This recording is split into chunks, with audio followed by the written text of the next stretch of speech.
certain days I have it. Yeah.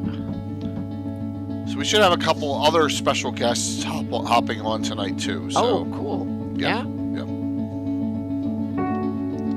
So Sweet. we're good. Whew.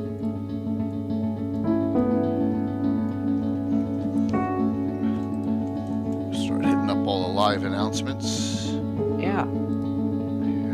Please log in everywhere.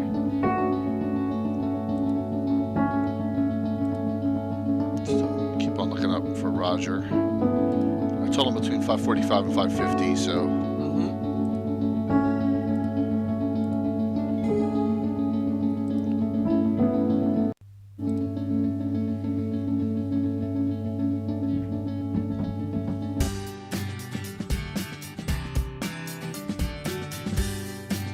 Hey Caesar, Enoch, good evening!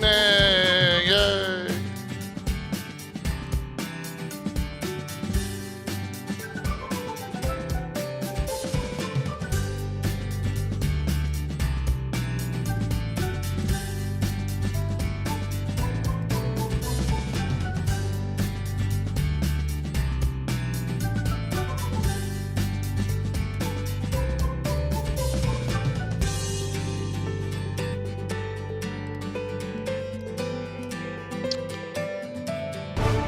Hopefully your weekend's been good so far.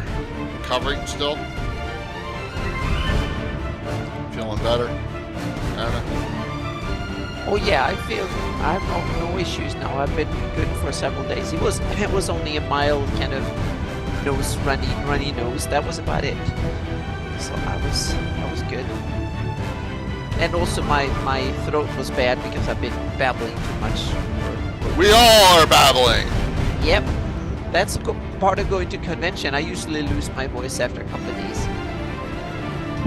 I babble like a fool, because why not? The environment is so loud. You have to yell and scream so much. It is. I think that's the worst thing. Absolutely. Hello. Hey. So Can good you all to see hear you me? again. Yeah, Yes, you're good, we can Roger. hear you. We got you. Yeah, Oh, we can hear you. Getting out some prelude ads. We're a little, and getting all that rigmarole done. So Get on perfectly here. So, yeah. yeah. So we are good. Excellent. Everybody's looking really good. Thank you. Yeah. Thank you for having me again. Oh, of course. We'd love to. Yeah. Thanks, Will. Thanks for the resub. Everyone's good, Dark Elf. Yeah. It was so good to see you at GaryCon. So it was Yes. sad that you had to leave early a bit, but it was so Yeah. good to see you at the seminars and before the stuff. That was snowstorm. fantastic. That snowstorm was brutal. I wound up in the snow. After the snowstorm. Oh. So Mm-hmm. yeah. We have a lot of cats, so I'm going to try and keep them from cutting There you through. go. You just said Through it the in one video. cat. Yes. Oh. Yeah. Yeah, That's that's all a right. cat. That's a cat butt on that side. Oh, they're so cute. So that's I have two, wonderful. So yeah, it's cool. Cats and dogs that interfere in the stream are just cute. Yeah. Well, I was in a stream the other day, a few days ago, when one of them knocked over the whole thing. It got tangled up in the cords, and I Awesome. was talking to my boss at work, so that was a bit clumsy. Just a little bit. Oh, that's very beautiful. Very cool. Yeah, this is Infinite Dimensions, one of my sponsors. It's one of his sponsors having a in where you can 3D print. I think you can 3D print this and use it. Oh for my God. and stuff. Yeah. Yeah, we have a lot of that stuff on our table, Roger. Just Yeah. including the big arena, which is going to be Yeah. coming And up. there's That's a the huge bridge and stuff. Yeah. that's the big piece that Oh my God. shown on some- Millions and millions of dollars of plastic. Yeah, 3D printing is come down as pretty cheap. So now Yep. it's just Yeah, my it's God, more I like the time It's and the time effort now. it takes. Yeah. the time investment's huge. Yeah. There are people who have a whole garage full of 3D printers printing this stuff. Yeah, they do. Yeah. That's true. Oh my That's gosh. true. Oh yeah. They're called 3D print farms. Yeah. Yeah. But, I know. Okay, I like that one. That's good. Yeah, I know a guy who I think he has 48 3D printers. Oh wow. Yeah, it's insane. So but, he sells access to them, so to he speak. said, He yeah, sells I mean, prints. because a lot of people don't want to be bothered with it because it is, yeah. especially with the PLA printers, very touchy. So you can have a 20-hour piece printed in one mistake and it's gone. messed up. So a lot of skill still Yeah. required to So, make and that I added Centurion, which is basically a 3D print farm, as a Yeah. sponsor. So they're sending us stuff now. Oh my Each gosh. month that Bill prints, roadways and stuff. And it's really cool. Cool stuff. Oh. And all I've got are these giant 1-inch square grids to draw That's out the okay. maps. It works. As I long have as my it own works. tactiles where I use dry erase markers on. That's what how, Yeah, it works. how I That's used all to do that it. matters. And now when I play online, and Hey, Michael. even if you play around the table, I would tell people bring your laptop and use that one, and we can use virtual tabletop even when we sit around the table. Yes, yes. Oh, my wife is back in the room. I've got That's logged okay. in. Everything. Oh, so Oh no, I didn't change this ad, Anna. Well, this is gonna be You on about didn't. 10 seconds. 5, 4, 3. It's a troll on Christmas Oh my all year gosh. round now. All right, that's enough of that. I forgot on this one. What's going on tonight, Brunkel? We got Roger Moore here tonight. Roger E. Moore. yeah. Oh, they're all on. Yeah, in chat. There's people in chat right now just chatting us up Yep. right now. As, Twitch. what's going on here. Yep. Yeah, they're showing a long commercial about the 3D printing for role-playing games. Where you have to see. Yeah, this is the other company. This is Gamescape. Yeah, that's a picture on my table. A lot of stuff's on my table. What's the difference? I can't tell. Oh, it's just two different companies. It's like, oh my god. That's all I can think of. Oh, I started gaming in the late 1970s at Fort Bragg, Carolina, and it was just, paper and pencil and cheese all over the place. That's how we played. I mean, I had one of those mats that we could, dry erase, right? Yeah. That's what I had. Oh, that was too advanced. 90% of our miniatures were painted, Yeah, we even had a big a piece of plywood that I put on my living room table, and so I painted it beige and with a coating and squares on it, and then you use dry erase markers on top of it, and miniatures or just a little piece of carton where we just. That's better than what we did. Yeah, I took thin plywood and painted them with the same coating, and then I could just write on them whatever the monster was. We have them in different sizes, from 5 by 5 feet all the way up to whatever the size was. So I just had them in different base colors so we could have different teams, and then just write on them with dry erase or wet erase markers, everyone's and got just their put own them on the little table. niche, right? Little thing that they do. Yeah, that way you can put hundreds of enemies on the board, whatever. So yeah. And we had a few miniatures. Some people brought miniatures for their characters and stuff, but we usually just had markers that we could write whatever on it, because then we could write damage, we could write if they were blinded or prone or whatever it was. Yeah. I talked to a lady who was playing an original D&D, and they played with beads. Yeah. Beads to represent the characters. Yeah. We used, back in the day, just whatever we had. Like, we had no real monster miniatures, but you had a lot of slag pieces of miniatures, right? Like, so we had a box of just all the old lead miniatures that were like falling apart. Yes. And there you go, grab them. There's 6 orcs. Yeah. Yep. And then I got my, Okay. Here we go. All right, so good, Brunkel. I'm glad you got the dice. The box is really nice. It's a great company. So here we go. So tonight we will have 1 or 2 other special guests that want to stop in and say hi to Roger as well coming on. Like I think one will come on like at 7:30, one will come on at 8. Just to say hello a little bit. Very cool. Very cool. Yeah. Thank you. Yep, highlighting.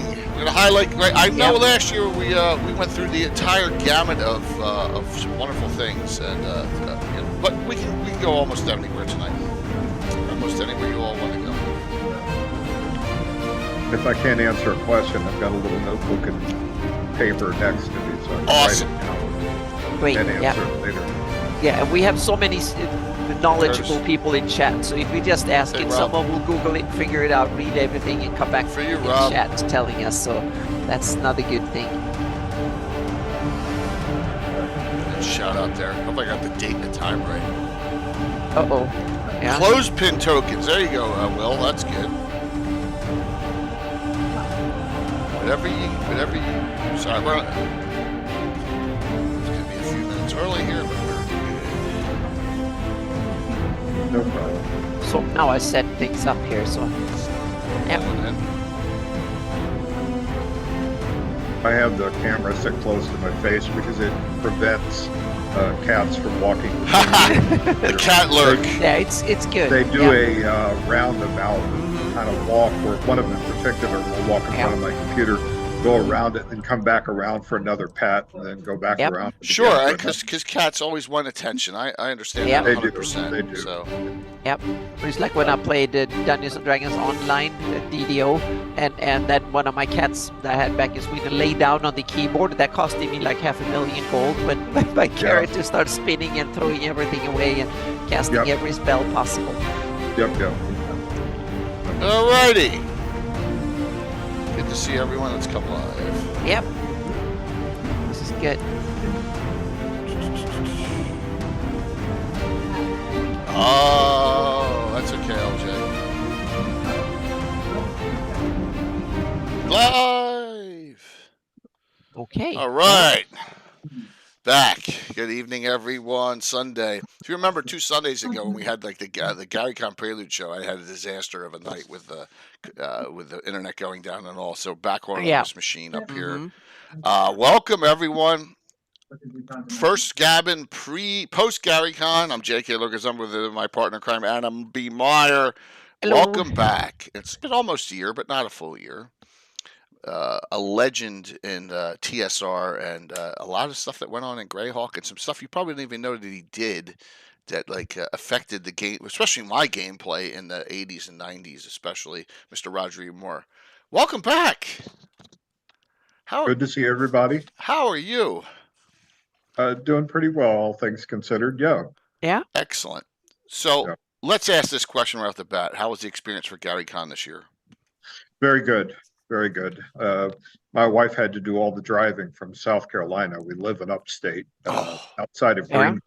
So it's over 800 miles one way. Wow. And Yeah.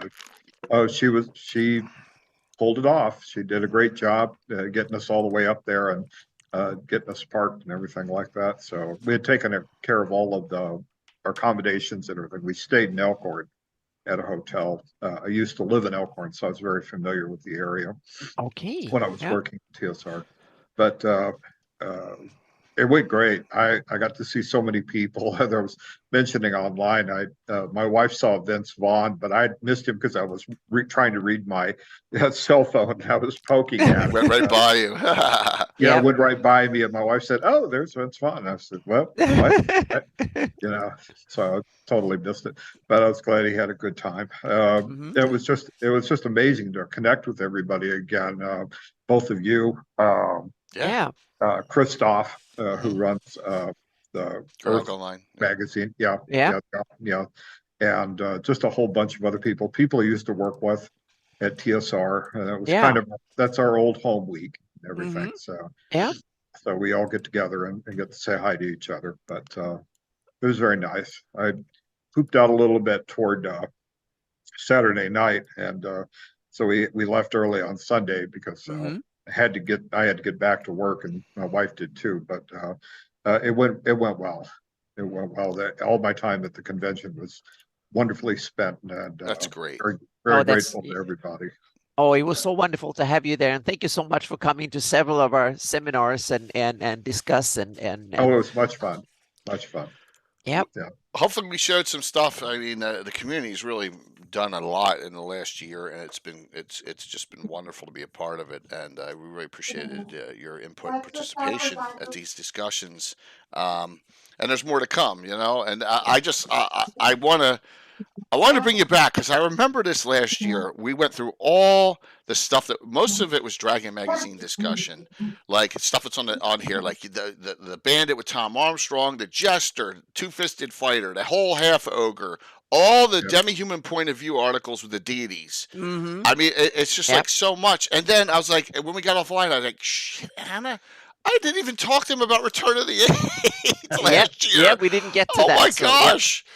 Return of Yep. the Eight's on my wall of fame. It's one of my, top 24 published adventures of all time. That's on, that was running my campaign. And I was like, and it's such a momentous change. So I think where I wanted to start this time was, how did the transition from Carl Sargent to you happen with the Greyhawk setting? Was it like someone said, "Take it over, Roger," or was it like you Oh, just absconded it? So yeah, how? when I left Dragon periodicals and I moved on into the games division, I took over as one of the group leaders. I took over the core rules for the AD&D second edition game and a number of smaller worlds that have been kind of abandoned. I say smaller in quotes because they like Greyhawk, Mystara, some of the other things that were not being currently supported. Mm-hmm. And at some point, I was able. They made the decision that they did want to try and support Greyhawk and come out with more stuff. And I volunteered to get into that, so that turned out to be a lot of fun. I really enjoyed that. The transition from the Carl Sargent stuff, I think we talked about this at GaryCon a little bit. Yeah. I had to read all of the most recent stuff, and as much as I possibly could to get into it. It became evident to me that Greyhawk was not as playable as it used to be. It was not very friendly to lower level characters. It was pretty much evil is dominating everything, and that's the end of the campaign kind of situation. And I wanted to bring it back to where I thought Gary had it, with it being playable at all levels. There being a balance between the good forces and the evil forces, that you didn't have demons and demodans and devils running around all over the place in Nyrond and other places. So I had to go through all of the AD&D lore to try and figure out how to do some of that so that it would bring it back to it. The Crook of Ral proved to be very helpful, getting rid of all of the stuff. Some of the other little things, I remember that guy. Some of the other, I guess, tricks of the trade that I used by basically just looking up all of the old artifacts and looking up various things, kind of getting rid of the really bad characters from the Great Kingdom and Roxy's, if I'm pronouncing that correctly. I don't know how everybody else does. That's how I pronounced it. Yeah. Roxy's. Mm-hmm. That's a cattail, by the way. That's okay. Yeah, I had to kind of fend her off. One of mine may be wandering in and out of here too. Yeah. So, but all I really wanted to do was to make the campaign playable again, and I started doing all the research and then just started writing it up. I created a general outline of what I wanted to put in it, and then just started writing. I have to be honest. I don't remember too much about the whole thing. I mean, there are parts of the Adventure Begins that I look back over and I go, I didn't remember writing that. Nice. But after I think about it, I go, yeah, I can remember. I did that. First. Huh? First guest coming in. There, Mr. Carlos Lysing. Yep. Hello, Carlos. Hello, everybody. How you doing today? Good. Good to see you. Yeah. Good. Carlos is at work, so he's on a limited time schedule, I know, but wanted to come in and chat you up. I am. I had to come tonight because I disconnected I'm in presence of Greyhawk royalty. Do you guys mind if I fanboy out for a second? Sure, go for it. Mm-hmm. Roger, I got to tell you, Mr. Moore, we owe you a great debt in the Greyhawk community, because after Carl Sargent and after Gary, you picked up the torch and you led us into a new era. And I don't know that.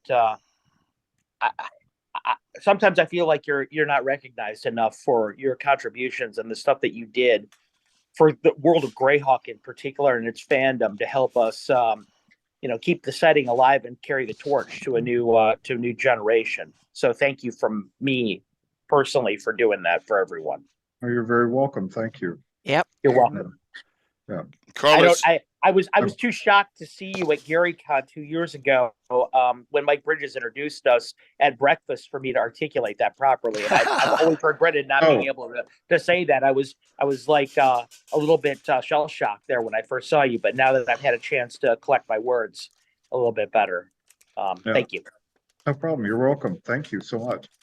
so Roger, if you don't know You're about you're really influential on my own personal game design, doing adventures and modules for the World of Greyhawk with the numbers filed off. So Absolutely. I do appreciate that. For me, it was very much Adventure Begins that made me started to really understand the setting, because that way you kind of brought a lot of the concept in. It was kind of a you told the story of the setting in not little nuggets and tidbits, but as a more continuous story, and that to me was fantastic. And also the books and stuff were. The production values were fantastic. That they went up many notches in that era, so to speak. They were beautifully done, and it found its own style. From the '83 box set and the original folio had a Greyhawk feel to it, and then we lost that for many years. But with the Adventure Begins and the succession of products in that era, that you shepherded and brought into coming, that brought in the Greyhawk feel again, so to speak. They gave Greyhawk not only great content, but also a product identity that I think was also very. I wonder, how did that come to be, and what kind of products was it initially lined up to be a series of products and stuff, or was it more like you started to probe into that direction? What's the I didn't have a lot of control over how it was presented and everything. I was extremely pleased when I saw what they had done with it and everything. But I was actually not working at that would be Hasbro, wouldn't it? Hasbro or Wizards. That was when they took over, I guess. So that was that point. Or at least Wizard of the Coast took over in the late '90s. There. Oh, they were definitely in charge at that point. Okay. But so I was working remote. I was actually working from my home. Long story, but I'll skip over it. But I was working from my home, and I did all of the work from my home, just quizzing people, looking up my all of my library of stuff that I had, about Greyhawk and other things. And like I said, I didn't really have any control over what they decided to do with it, but I was extremely happy when I saw the result. They approved some of the artwork through me. I was tickled to death with it, the black and white art, and I just thought it was wonderful. So they really did it to it, and I was always very pleased with what they did. But I can't credit myself with that. That was other people.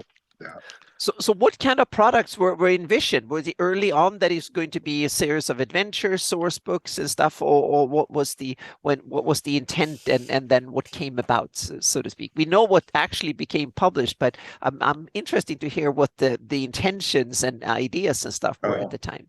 See, that's again a problem I had from working at home. I wasn't in on all of the meetings. True. Yes, I wasn't in on all of the meetings that were going on. Everything that appeared was pretty much what they had on the table, though, from my understanding. So they carried through on that quite well. But I don't really know if they had anything else that they had planned that they wanted to do. I suspect they did everything they wanted. And then moved on with it and everything. So that was about it. Anna, personally speaking, what Mr. Moore did, what tickles my heart in those books. He's got 3 of the 4 references ever to Fireland in his book. Oh, yeah, I made up Fireland because I was thinking of Iceland, and I wanted the opposite. Basically, Iceland with a lot of more volcanoes and monsters. So I'm picking up your torch. I'm picking up your torch. Carlos, Gary and Dragon mentioned that you should think Iceland. So you guys were in lockstep on that one. There you go. So Fireland was not. That was your invention. That was my invention based on a little piece of land that was there. I just thought. Iceland. Okay. Well, what we can do with that? I kind of thought, I bet there's a whole bunch of the Thelonian. I can't pronounce that. Oh, sometimes. Thelonian or something. Yeah. Yeah, no one can. Yeah, it's part of the snow and frostbite So areas good. that kind of made I'm their glad way that over you there. said that, because then I'm on the right track. I'm on the right track. Yep. Mm-hmm. Yep. That's awesome. great. Yep. So just a little kind of one-off from our own world and everything. But yeah, Yeah. I wanted to be a more dangerous place, so more volcanoes. Mhm. Yeah, so can't have Iceland without a lot of volcanoes. I was going to hold off on asking this question, but now that Carlos is here, I think he'd ask it too. And Carlos probably knows where I'm going. How did you choose what's that? I know exactly where you're going. How did you choose? We're jumping ahead here. The 3 replacement wizards for the Circle of 8. Oh, let's see. Because I wanted to get that while Carlos was still here, because I don't know how long we'll have him. Thank you so much, Jay. And no problem. Otto, I decided was gone. I didn't know very much about it, so I pretty much marked him off. But I wanted. Oh my God, Conley, thanks. Yeah, I wanted to open up the Circle of 8 to a broader thing. The whole purpose that I was understanding it was a collection of wizards who were applying their intelligence and planning abilities to trying to get a better grip on political events, military events that were going on in the Linnaeus. And particularly after the Greyhawk Wars, it was extremely necessary, I would see from Mordenkainen's point of view, to get things done. That brought in, I wanted to get a non-human in there because there was no reason not to. Somebody from the Backlunish lands, because that I wanted to open up that area in a campaign sense.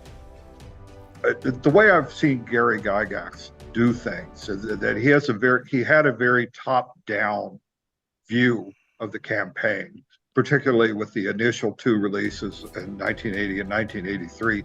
He had a very top-down. He took it from the top and then laid out the basic principles that were going to run the campaign. And I wanted to follow along a little bit in its footsteps by putting in characters into the Circle of 8 who would expand the in-game influence of the Circle of 8, but also get the Dungeon Master in particular to start thinking about moving player characters further off into these other lands. If you have a Backlunish wizard, you've got an Elven wizard, you've got who was the other one? You have Warner Starcoat from the Mordenkainen's Fantastic Adventure. Oh, Alamazad the Wise and Theoden Ariason. Warner's was. By the way, Jay, you just saying Warner Starcoat is like casting Power Word Stun on you.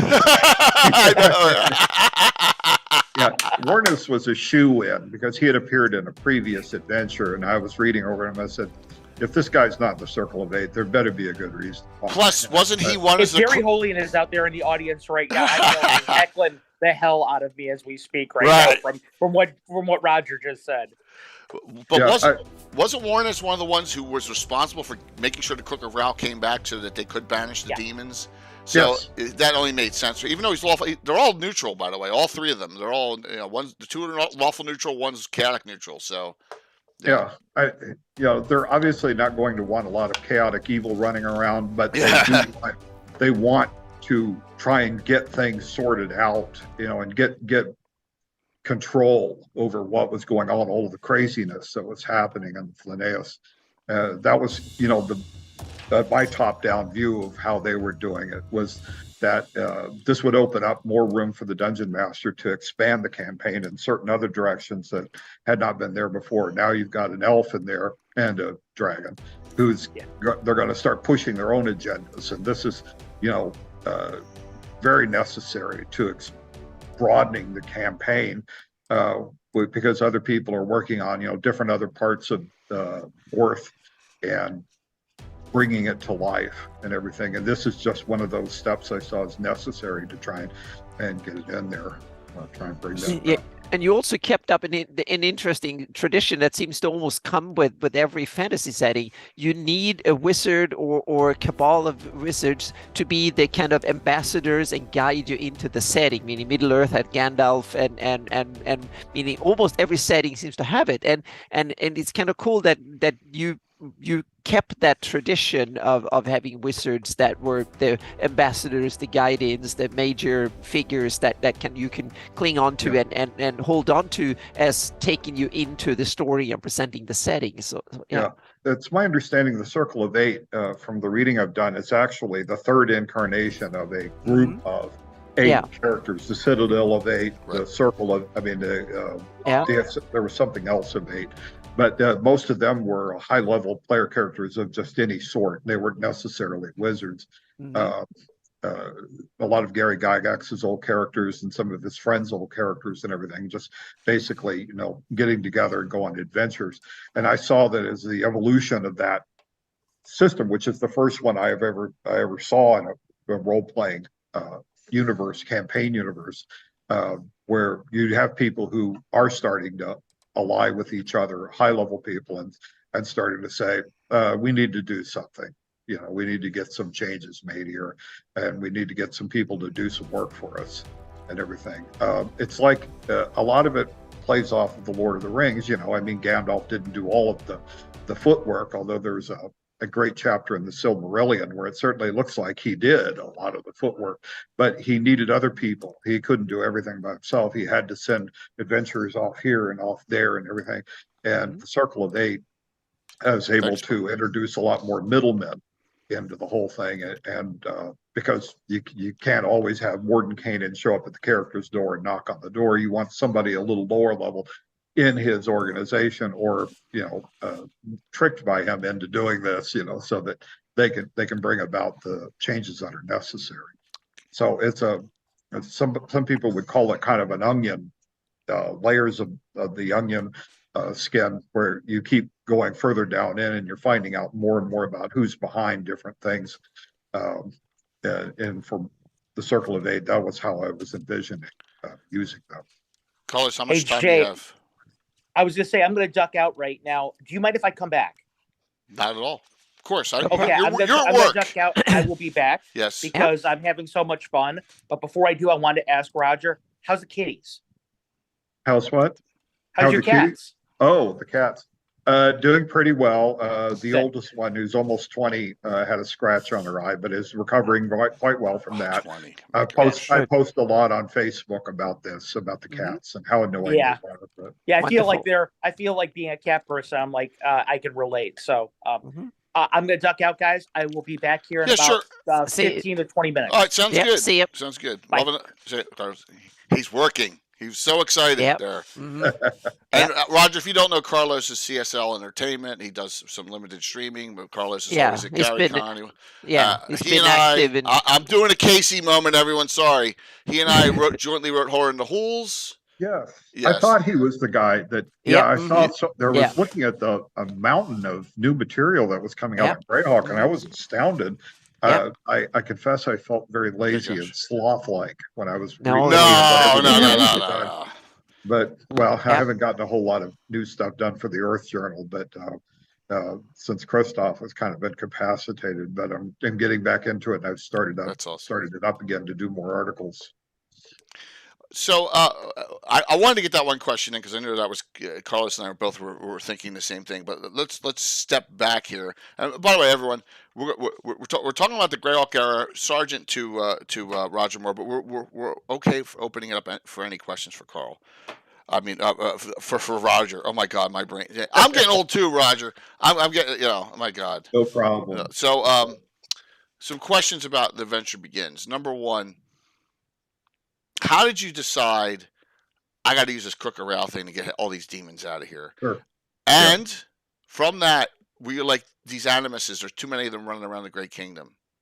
Was that another thing? Like, I know the Great Kingdom and Ivad the Undying went a little, like, your thoughts? I kind of wanted to reduce that, and in general, I wanted as many parts of the Great Kingdom to become playable again as possible. But the Great Kingdom, of course, was out the door. It was gone. Yeah, you got in too late to save it. It wasn't savable. Okay, I So don't. just the North Province and the South Province were savable, not the whole Great Yeah. Kingdom. Yeah. Mhm. Well, yeah, I mean, as they are. I mean, North Province is, quite a fun adventuring site now. I think it's the one that has all the orcs surrounding the undead castle, and they're Yeah. all Spine fighting. Castle. Mhm. Yeah. Yeah. Just fighting forever and ever and ever. So, but I wanted as many parts of it to come back to life as I could humanly get. So, Yeah. Okay. just did the best I could. Oh, yeah, you And, did great. and Yeah. then the Crook of Rel. What was your deciding? I got to use this. This is the way I can do this. It worked. Yeah. It was the one shot. It was the only one shot device that was usable, other than having divine intervention, which that was not going to happen. Yeah.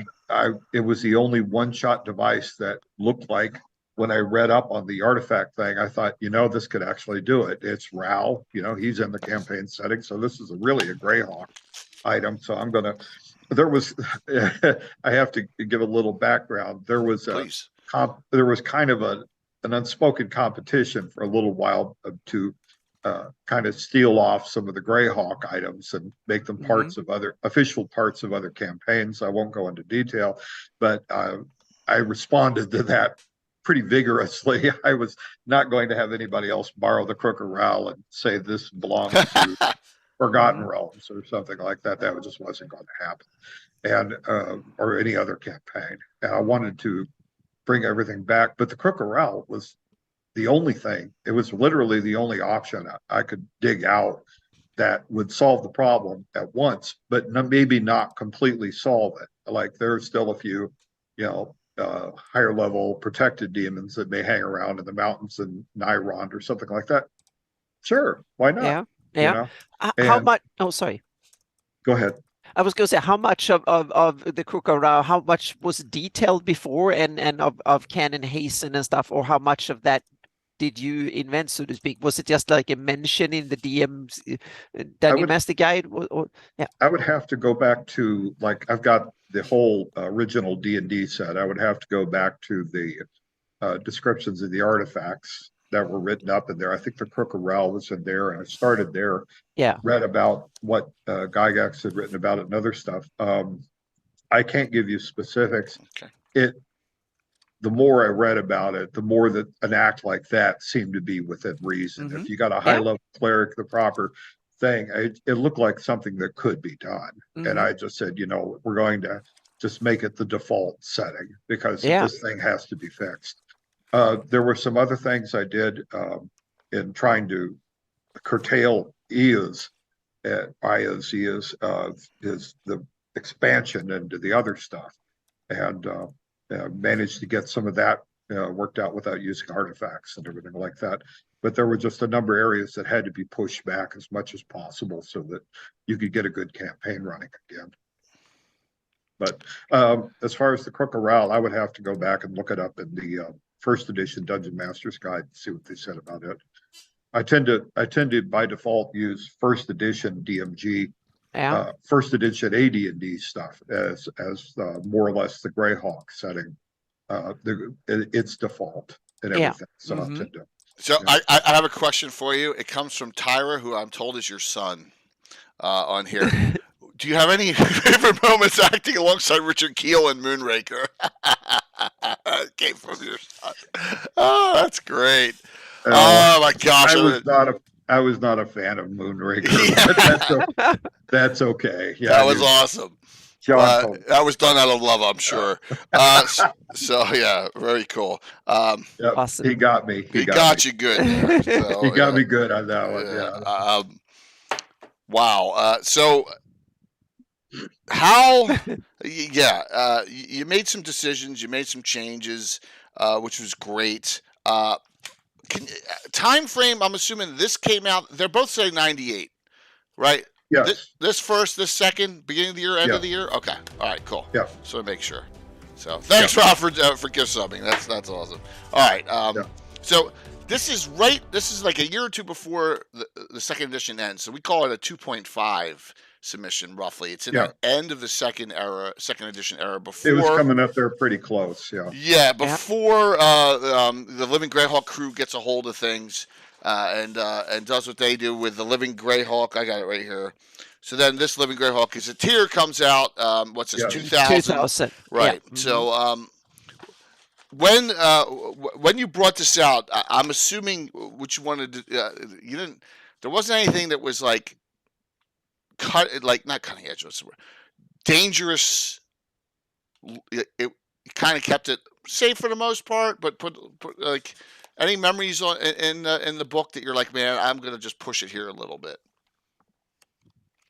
I wasn't the designer for the book. I was the Okay. editor, but I have to make and I'm sad to make this. That was not my best job as editing. And I mean, they did a great job of editing it beyond what I did and everything. I had gone through the death of my father the year before that I'm came sorry out. to hear that. Yeah. And I wasn't in a very good state. I'm afraid I didn't do it very good with it. Eric Mona had to have words with me to get things straightened out, but he was entirely right. And he was a good man, and he is a good man. And that's great to hear. They picked it pretty much up from what I had done with it and moved it more in-house. Again, I was working at home, and I'm not as familiar with the Living Greyhawk stuff. I was very pleased to see the detail that had gone into it, which made it much more interesting. I think part of my problem was I don't think I really understood how the Living Greyhawk thing worked at the time, not being in on a lot of the meetings and everything. I didn't understand how the RPGA was really working with it, and that was a big drawback for me. I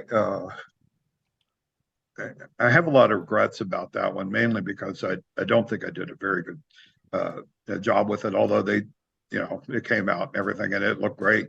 I got no problem with it. I've read through it and I've really enjoyed it. Thanks, they did a great job. Yeah. On this, it says in particular, I must cite the following worthies: Eric Mona at Quander, Steve Wilson, Tamerlane, thanks to Bill Volkart for the Cuthbert's Day Holiday from Dragon Magazine issue 137, and Carl's Sargent, whose unpublished manuscript of the Undying was a great help. And then you got Ian Brown here. You also have Harold Johnson still around here. Harold Slave Lord Johnson. He was my initial supervisor. They were moved around quite a bit because in 1998, which book is this from? This is Adventure That Begins. This is the credits in Adventure That Begins. Yeah. In 1998, in 1997 there was quite a variety of people who became my supervisors since I was the out person, and there were a lot. I had quite a few, so that was one of them that I remembered in particular. And what was the last? Oh, Lisa Stevens. Yeah, that was another one. Yeah, so I got kind of moved around a little bit from person to person. Yeah, Harold was in there too. So that worked out very. When I first got this, I'm like, good. It's like a reset from the ashes.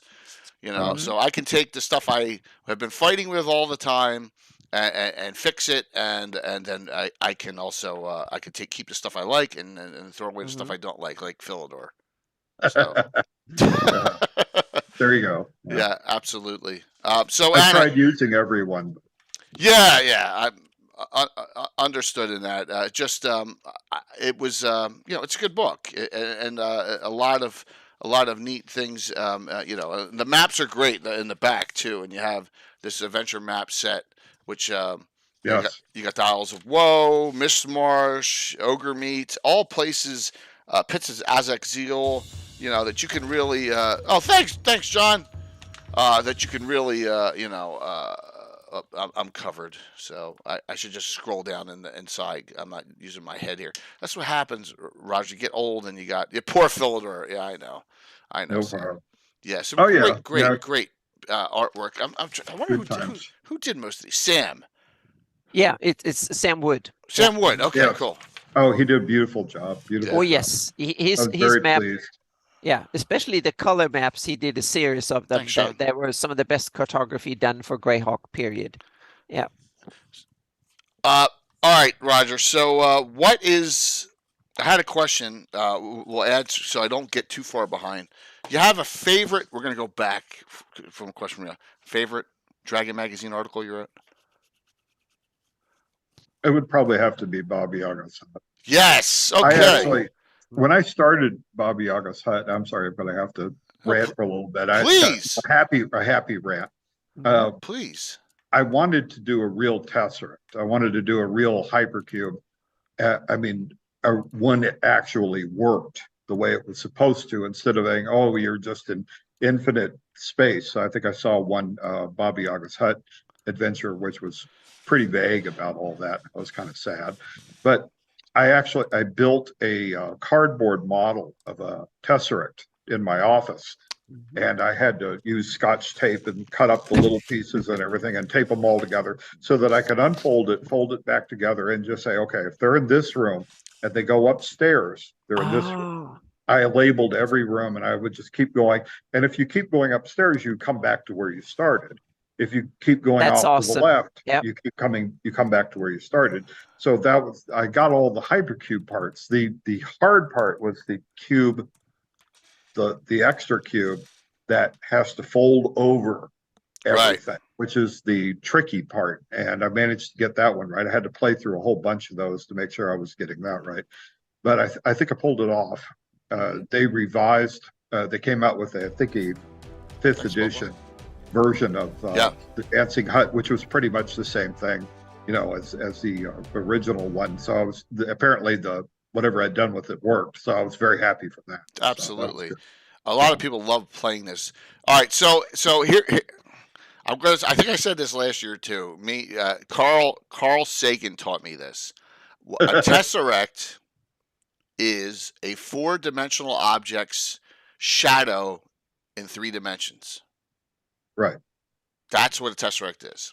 Right. It's a 3-dimensional shadow of a 4th-dimensional object.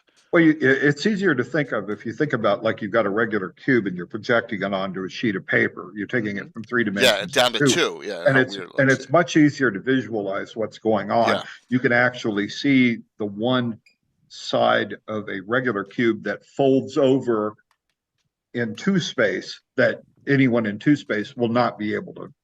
They can't figure it out. So I as long as I kept my wits about me when I was playing with the little cardboard hypercube, I could figure out where all the stairs and where all the exits and all that kind of thing. Where would the door open up? Thank you. And that worked out. But yeah, you're correct. Dragon 83 is where this is. And yeah, that was a lot of fun. I really had a good time with that. Great answer. I have my favorites of all time. While we're here, let's do it. My favorite, and we've gone, like I said, we went over this last year, and it's a dumb, silly article, and that is my midgets in the earth. That I just love that. Right? Yes, because you could tell that you were in a weird mood when you wrote this, because here's some of the things it says. I'll read this, all right, and just laugh along. The purpose of this article is to add element of confusion and outrage to otherwise typical encounters whenever the DM is in a lousy mood. The characters presented here are drawn from the pages of arcane texts and eldritch volumes of literature almost as old as yesterday's newspaper. The fact that I authored those texts reflects in no way upon their authenticity of the following material, and the reader is encouraged to regard these beings as utterly factual and real. The author also has some real estate in the Everglades for those who are interested in seaside property. I just love that. I mean, it's just like... I had a good time. Yeah. And, of course, You've Been Had comes out of that, and the organization Spunk, which I use to this day, comes out of this one. And so there you go. The Short People's Union for Nefarious Kleptomaniacs. Oh, my God. What?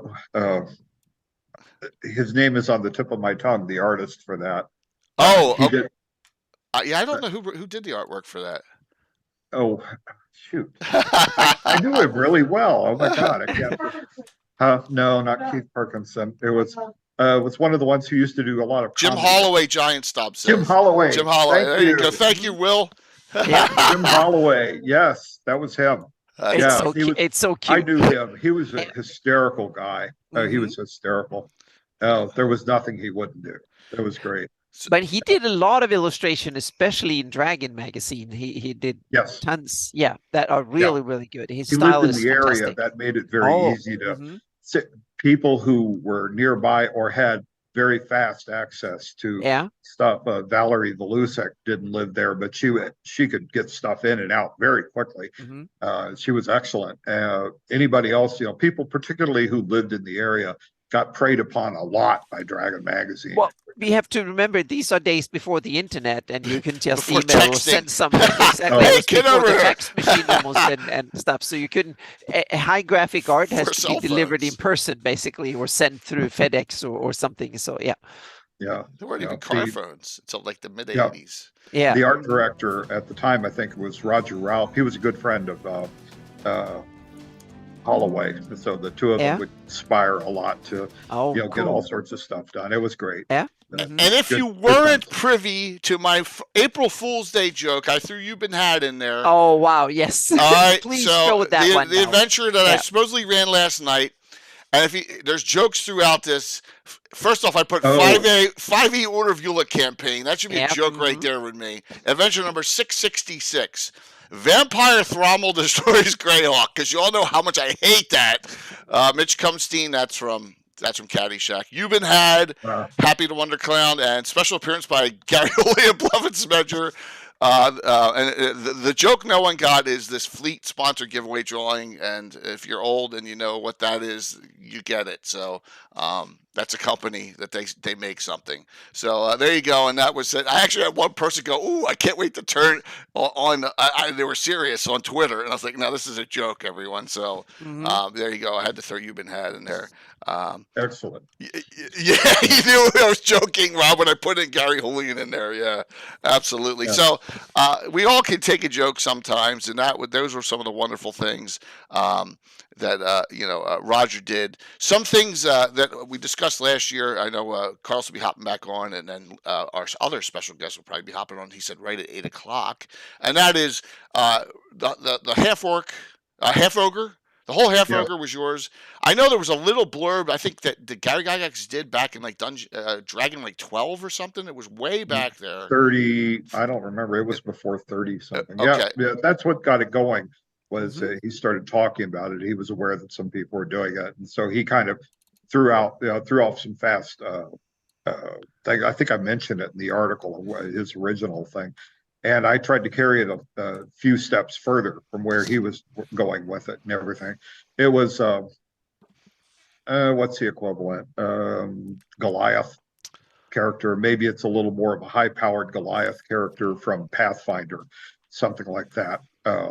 But it was a lot of fun. I ran some half ogres, and that turned out pretty well at the campaign. Roger, they're good fighters. They're good fighters, but they're not much else. Well, Roger, Eric Boyd plays a half ogre priest of Heronius in my campaign with Ed Greenwood in my Greyhawk campaign. Telegord Stunknord, right? Yeah. And he always thinks he's going to die each one. So absolutely, it's a. Well, I mean, Ed Greenwood's in charge. What could go wrong? And we. Oh my God. Yeah. Yeah, Bill, I agree 100%. The half ogre is one of our favorites, and they can be good aligned. We have a bunch in our. I won't say a bunch, but there are some in our campaign, and they make a difference, and it's just a wonderful one. The other one that's huge for us that Roger did is this article here on two-fisted fighting. We try and call it two-weapon fighting now, because when we say two-fisted fighting, everyone thinks it's monks, right? And so we call it two-weapon fighting a lot, but we still go back to the two-fisted. Because in the Dungeon Master's Guide, there's a one-paragraph blurb. In the original first edition Dungeon Master's Guide, that's it. And it says you can use a dagger or a hand axe in your secondary hand. It's -2 to hit, -4 to hit. That's all it says. And you elaborated on that. What were your thoughts when you read this? This is from 68. Yeah, that was something. A lot of the articles I did early on were based out of things that we were doing in our campaign. When I was in the army in Germany, I was in Mannheim, and gamed there until 1981 when I came back to the States, and then continued gaming with various other groups wherever I lived at the time. And that was something that more than one person had really wanted to try. And it took quite a while to get things sorted out so that we could make it, try and work and everything. But just wanted to present it as an option. So for people to say, if you you like fighters and you really want to get into it. And I got to confess, I like fighters a lot. As a matter of fact, I don't really play any other type of character, That's either cool. fighters or barbarians, because I got really simple mind. And I don't work very well trying to figure out thief skills or magic user spell, a thief skills or magic user spells or cleric spells. I don't do very well at that. That's All my okay. characters get killed off at low level. So I said, yeah, fighter's the way to go. So what? Yeah. So what we did was to balance it out. We did and I think Pathfinder did this. A two-handed weapon fighter, strength damage is plus 1.5 times. A two-weapon fighter in the Yeah. secondary hand is half Third edition. Yeah, it was damage. third edition that yeah. and that Pathfinder kept it up. So 1.5 Yeah. times the strength damage. Yeah. Yeah. Yeah, I like that. and Yeah, half I wanted to head in something like that direction. Skip Williams that I had talked about, comes Carlos that back. using when he was doing Sage Advice, I would do. He wrote something about. I'd ask him a question as to what was the damage bonus you got for using a two-handed weapon, and he said plus 2 points of damage. And so we've been kind of going on that idea. But I see your point, and that was exactly what we were heading for. And that's what every DM should do in their campaign is tweak it for your campaign. Make Yep. some Yeah. things that are different. Like for example, Carlos and I had a discussion on fighters, and my fighter is different than his in first edition. Very different. But the great thing was that Carlos and I came to a happy agreement and actually put the rules in here. On 1.5 times what you do with two-handed and 1.5, primary and secondary. Yeah, which is man. cool. I mean, it's what's relevant and germane to your campaign individually. I mean, I think that kind of flavor really makes an individual's campaign what it is. I mean, I certainly wouldn't want to be in a campaign and it to be indistinguishable from yours or Roger's or Anna's. I want them all to have the same, a different flavor to it. Yeah, exactly. So Carlos, we did talk about Baba Yaga's hut, and you've been had. And, how dare you talk about Baba Yaga without me here? well, We haven't mentioned her since you left. So that's good. Oh, that's terrible. it's one of your. Because you did that whole adventure. I was just saying, how did I offend you? Oh my! No, someone asked a question in chat, and Roger answered it. It's okay. I'm just kidding. Now, Roger, Tell him. I did a whole thing on Baba Yaga because my background is in creative writing, and when I was in college, we do this thing in D&D where we talk about Baba Yaga's two daughters, one being Igulov and the other one being oh my gosh! All of a sudden, I'm drawing a blank. But one was really good. I took One a course was really on bad. I took a course all about Russian folklore, and in it there's a kind of a remote story that where they talk about Baba Yaga's three daughters, and I was like, oh, well, that's rather interesting. I've had this idea for an adventure ever since then. I finally was able to publish it through Castle Entertainment. So yeah, the whole Baba Yaga stuff that you did was very inspirational to me. Yeah, I bought a book on Russian folklore that had a lot of Baba Yaga in it, and a great deal of what appears in there is actually derived out of the general stories. The fact that she comes across as unkillable because almost every tale she appears in, she gets killed, but she's still in the next tale. So something's going on, Right, so, for sure. Exactly. But that was a lot of fun. Yeah, I did I kind of tried to explain that as well with kind of through the Legends of Matryoshka doll. Okay. Cool. How she's kind of perpetual. Is that Yes. is that Whence Comes the Witching Hour? Yep. When it comes to Witching Hour was the first one about Igula, but the one that you're referring to is called the Witch Queen's Lament, which was actually named by Alan Grohe. Okay, that's cool. Alan was the one who named that through a contest. So once again, I always try and bring in the community to do stuff with the modules, just to kind of, I want everybody to feel like they have their individual fingerprints on them to some degree. Oh yeah. Like for example, Asher the bear, one of our good friends, he appears in there in one of my modules, the 9, as an NPC. And, Always got to do stuff like that. Throw it in. Yeah, you got to do stuff like that just to kind of I want everybody to feel like they're part of something larger. We're all tied by our love of Greyhawk and the love of the game and the history that has come, through our forebears like Roger or Gary or Rob Kuntz or people like that. It's important to celebrate that. It's important to make nods to it and let everybody know that you're a part of something larger here. You're part of a big community, whether or not your campaign's independent, whether or not you think the Flight of Fiends happened or not, doesn't matter. You're part of this, Yep. We should all be able to celebrate that. I think that's really cool. But that's a very Greyhawk thing to do. I was going to say, if I could, for just a second. Please, go for it. Gary Gygax, I mean, in many of his works, named members of his family all the way, from Luke Gygax, Luke O, and his daughters, Alyssa, the Kingdom of Alyssa, I mean, it's just, yeah, exactly. I mean, he's named a lot of stuff. Perrinland, Switzerland, was named after Jeff Perrin, who liked playing, Swiss characters. I mean, it's Swiss armies in chainmail, if I think I got that right. But that's an extremely Greyhawk thing to do. Yeah. Is to incorporate. And that was something I put a lot of people who worked with the AD&D TSR, the TSR America Online group for Greyhawk. The people that I found extremely helpful, all got their names included in there somewhere, sometimes spelled backwards, sometimes spelled forwards, but there are an awful lot of them.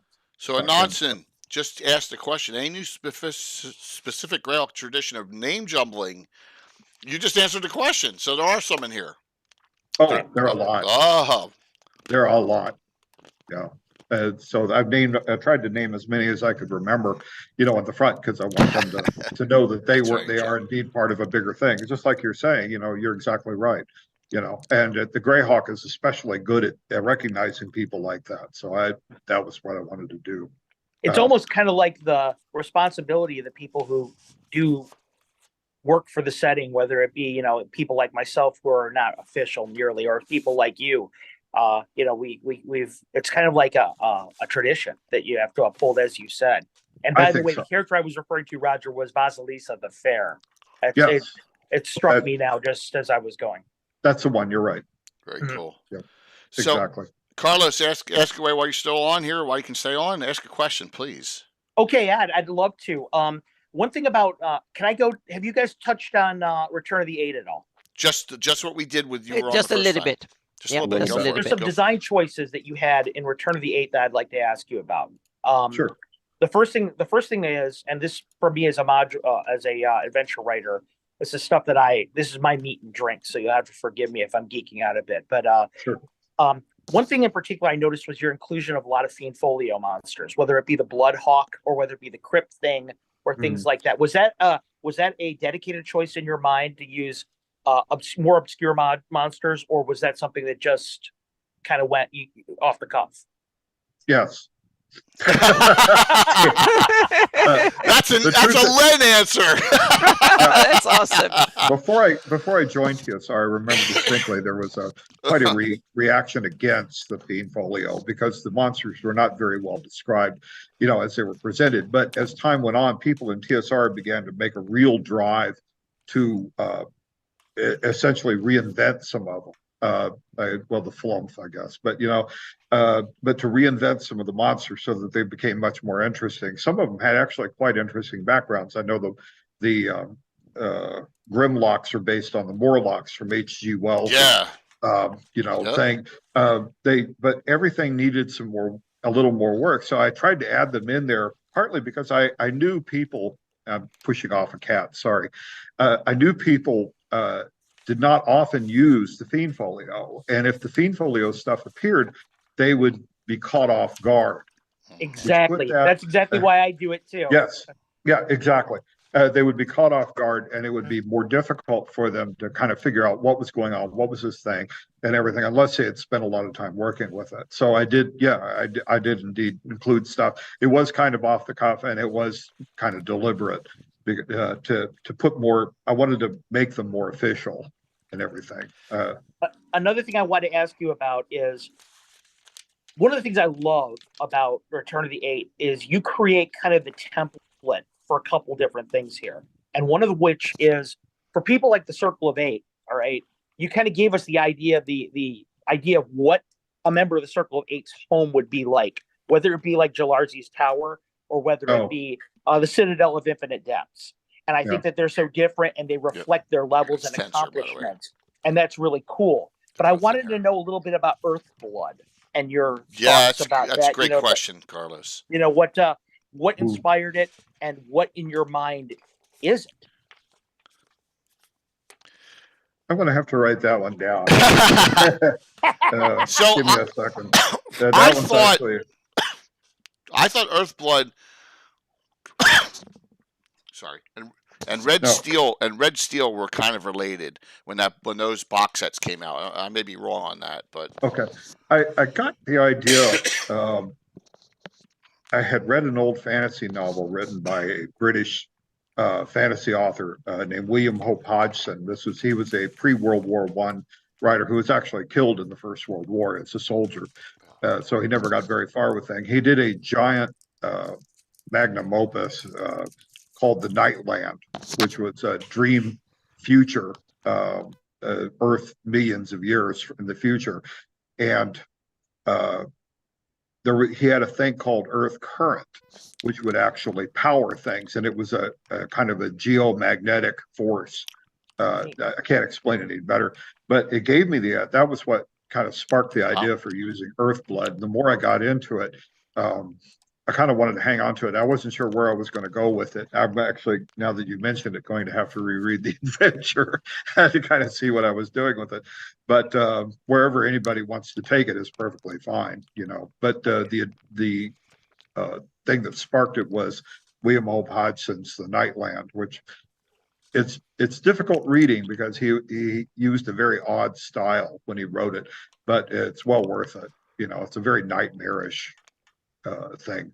And I wanted to have something in there. I think with a lot of the you're talking about the homes of the wizards, I found that very difficult, but I really wanted to attempt it in the best way that I could. Yeah. So yeah, I really wanted to try and give some kind of an idea of how complicated a thing like that could be, but with the idea that they may have other places that they use as well. Ed Greenwood, by the way, pointed out a flaw that I had in there. I did not have anything as far as astral or ethereal encounters. In other words, if somebody wanted to get into the tower, one of the towers through astral travel or ethereal powers, I didn't have any defenses against it. So the dungeon master is strongly encouraged to screw the players over any way they can, you know, trying to get in there, run into armies of intellect devourers that are, you know, circling around the place like, you know, birds or whatever, you know, anything you can do to make it much more difficult and carry that one thing on. He was quite right about it. I should have. Good old Ed. Yeah, should have taken a look at that. That too, the screwing over of the players is also a long-held Greyhawk DM custom. Yeah, well, you know, Tomb of Horrors. Hey. Yeah. Right, exactly. Yeah. I had one more I wanted to add. Well, actually, it's a statement, not a question. I did want you to know that in my own work, in the last few adventures I've done, I have co-opted Sky the Lioness from your work, and she makes many appearances in my stuff. So your work will live on through Sky and some of my stuff. I always loved that character. Which one was this? She was the child apprentice to Jalarzi that you run into in her holding. Yeah. Yes. I advanced the campaign a little bit further in the future in my own work. And so she's actually an adult now. And I thought it would be really cool as a name check and kind of a tribute to your work and stuff like that to use her. Thank you. Yeah. I never thought I'd ever meet you, so I never thought I'd be able to tell you that. But now I can. Thank you. Okay. Excellent. All right, here comes a question for me about Return to the Eight. Sure. Why Tourney as the main antagonist in the adventure? I'm going to be honest and say, once again, I'm stealing an artifact and making it Greyhawk. Okay. And there was, you know, that was pretty wide open. And I said, no, I'm going to grab this one. That one was one of the ones that I very definitely made a Greyhawk play for. I did not want that thing to show up in anybody else's campaign. And so I began to just co-opt as many artifacts and character names as I could, as many as I could jam into the thing. So, but yeah, Tourney, I do understand. I've seen some more recent commentary on Tourney, and I was researching something else in gaming, and I think he's supposed to be like not an avatar, not a demigod. He's like some other super level character, quasi deity, hero deity, that might quasi be. deity. You know what? Yeah, that was it. That was it. Thank you. Yep. Yeah, hero deity or quasi deity, and I suppose if you tinker with him a little bit, that would be fine. I don't have any. Yeah, I mean that would be fine. I did want to make him very definitely different. I mean, he's a type 4 demon with wizard spells on top of it and all sorts of other crap thrown in, and so he's just, I wanted to make him really as awful as I could. Oh, he is a nasty piece of work. Yeah, absolutely. I love him. I adore the design. Thank you. I'll keep on rolling here, Carlos. So I see in this, in Adventure Begins, your nickname's the Dretch. And good old yeah. Good old. I felt like a dretch getting through some of the project and everything. I confess that I was a little late on the Adventure Begins. I quite felt like a dretch as I was finishing it up, trying to get it in there so that everybody could work with it and all that. But it did well anyway. So, but no poetic license that Tensor was. Sorry for the spoiler, everyone. Right. Yeah. I had that little. They included that little thing on there, and I thought that sounds good. Yeah, okay. But I did want him to look a certain way so that people wouldn't know immediately they should save him. Okay. So very, very cool. Yep. One more, and for me, and then see if Anna has any regarding these. There's a monster in here that I said, where did that come from? That I had never seen before. I don't think in Greyhawk or in any published book. Sure. The Beebalith. Oh no! Right, because they killed one of Bill's characters, and he was not happy about it. Yeah, and that's that. There's a picture of the Beebalith here. Let me. You know what? Oh, my God, let me just scroll down. What page is he on? The Beebalith is on page 15 and 16. Yep, it's the big spider demon. Yeah, it's stalking Sky the Lioness. That's why she's afraid of spiders to this day. I love the Beebaliths. They are they are one of my favorite. Creeper in the Abyss. Yeah. That was from Plains. Oh, okay. So the box set had just come out, and I was there. I said, "Hey, Liam, that is a wicked piece of work." It was. Yep.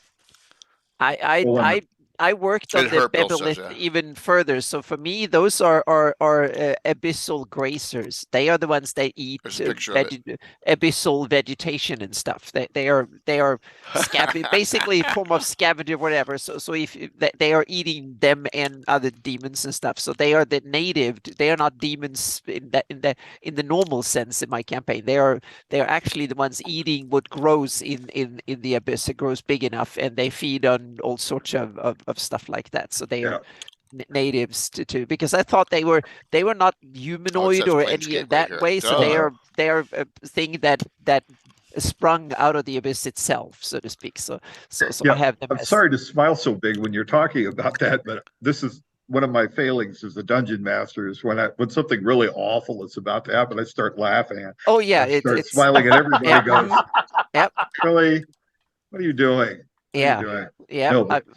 I'm a child of where I love the Vault of the Drow and the Demon Web pits with all the spiders. I adore it. That was good. Vault of the Drow is the Greyhawk Bible for Drow. Yep. I started work on the ecology of the lower planes and the higher planes. So I started in the worst with the abyss and stuff. So I started figuring out what actually how things work, so to speak, on a ecological level. And the Beebalith, I realize, are part of the top natural predators on the plains. So because I like them so much, so I made versions of them, and I made them when they're small and then bigger and bigger and bigger and bigger, so to speak. speak. So how they evolve, and the Bibelifs that we've seen in the various monster manuals are the mid-sized ones. Not the ones biggest. they're the mid-sized one. They're the big ones too down in the abyss. So hope that they don't come loose, so to speak. There. Oh. So For all of you who don't know, this is a For an nasty adventure. arachnophobe like me, okay, this is like nightmare fuel. Yeah. I don't know if you guys can see me changing colors. Nasty as we adventure. listen Yep. to you guys. I wanted to, and the abyssal plants and stuff. So I wanted to create an abyssal ecosystem, so to speak, down there, and the Bibelifs play a part in that. So, so that's one of my favorite monsters. Look at the next page. Only 14 Sons of Caius. Only 14 of them. Exactly. Oh my God. Yeah. So and that's so cool, because this is one of the first time I really seen the Sons of Caius being used in an adventure properly. Right. Absolutely. So it's thank you. Just lots of fun there. Lots of and can I talk about just for a second what a great adventure hook it is to get into this module with friggin' Jalarzi's familiar dropping down and falling on one of the PC's heads. Yeah, exactly. That's not a great adventure hook to get into the module to begin with. Absolutely. I didn't like some of the other ways people were using it. I wanted to have just drop them right in and just hit them up one side and down the other with the whole thing. Literally dropping them in. Yeah. Yes. Right. Yep. the description in the module, if I remember right, I don't have it in front of me, is Edwina, who's too fat to fly. And after he said that, from then on, my wife and I have described my cat after she eats. She's too fat to fly today. Yes. That was Right in the synopsis at the beginning here, you find out a lot of stuff. The word Earthblood appears right here. I thought it was cool that this minor demon's named Jay, which was my name. So, I was like, oh, look at that, and then, it was cool. And you got to go, we got another special guest coming. Oh. It's as big as it gets. Okay. Well, maybe, because he said he's been busting my stones a lot. So. Here comes. Hello. Luke. Hey, hello. Hello. Welcome. Great. Excellent. Luke, yes. We're on with Roger Carlos. Moore and Anna, and Carlos is working, but he's not working. He's playing hooky at work right now because he's fanboying it up for Roger Moore. I am. I can't not. So, how you doing? Got to chat with Roger at GaryCon, which was great. Just very briefly, but it was still nice to see you. Mm-hmm. Oh, you're very welcome. Thank you, sir. Yeah, we're talking up some of the great history of what Roger's accomplishments in Greyhawk, really resetting it back to a perfectly a playable setting right before the Living Greyhawk gets a hold of it, and the legendary Return to the Eight adventure. I meant that in the best way with Living Greyhawk. That wasn't meant to be a slight there on Living Greyhawk. Because they only killed half the characters. Yeah. In the campaign, not all of them. Hey, Luke, have you ever played Return of the Eight yourself at all? Have you ever played that module? I have not. I have not played that one. Yeah, it's a great one, man. It is. It's a real good one. So, I know Luke's wants to share a couple things with us here. How much time you got, Luke? You got a little bit? I got some time. Okay. There's no issue. So I'm happy to join in and chat. Well, I do not actually, Jay. So I'm going to go ahead and I'm going to jet for good this time. But I did want to say one thing before I go in closing. A lot of you guys in the community, the Greyhawk community, know that I've just released a new book. And normally I don't try and self-promote a whole lot on this, but I do want to promote this book. It's called Hound of Earth. And the reason why I'm doing it is because it's all a charity to the ASPCA. What this book does is it's all the different dog breeds that you can find in the world of Greyhawk. It's a great one. Fully art. It's been contributed by many of your favorite and people throughout the our community, the Greyhawk community. For example, I'm not the only one who does it. Alan Gurley's got a dog in there. My good friend Dave Ryak's got a dog in there. Lots of great people and creators have different dogs in there. That's Hounds of Earth right there. Thanks so much, Jay. No problem. It's great. If you guys if anyone is inclined to get a copy of it, remember it's a fan content policy thing through Wizards. All your money goes right to the ASPCA on it. If you want to, Jay, you can scroll down a little bit and show some of the art in the book. I don't mind. Sure. That's a new thing I did. You guys all know that I do a lot of different charity projects for animal concerns, and this is just the newest one. So I hope that you guys dig it. And if you guys are interested in buying any copies of it or anything like that, please feel free to. It's supporting a great cause. Where can we get them? Oh, you get right off of Castle Entertainment, my site. I have a link. www.castlentertainment, CASLentertainment.com. I think my link is And, only to that Whore in the Holes, but I got to find it. I do have a shout out. So much shout out. Thank you, Alex. Thank you for doing that. Thanks so much, man. I appreciate it. Carlos, but I'm going course. to go ahead and I'm going to say goodbye. All I'm in the presence, like I said, of Greyhawk royalty right now with Anna, even you, Jay.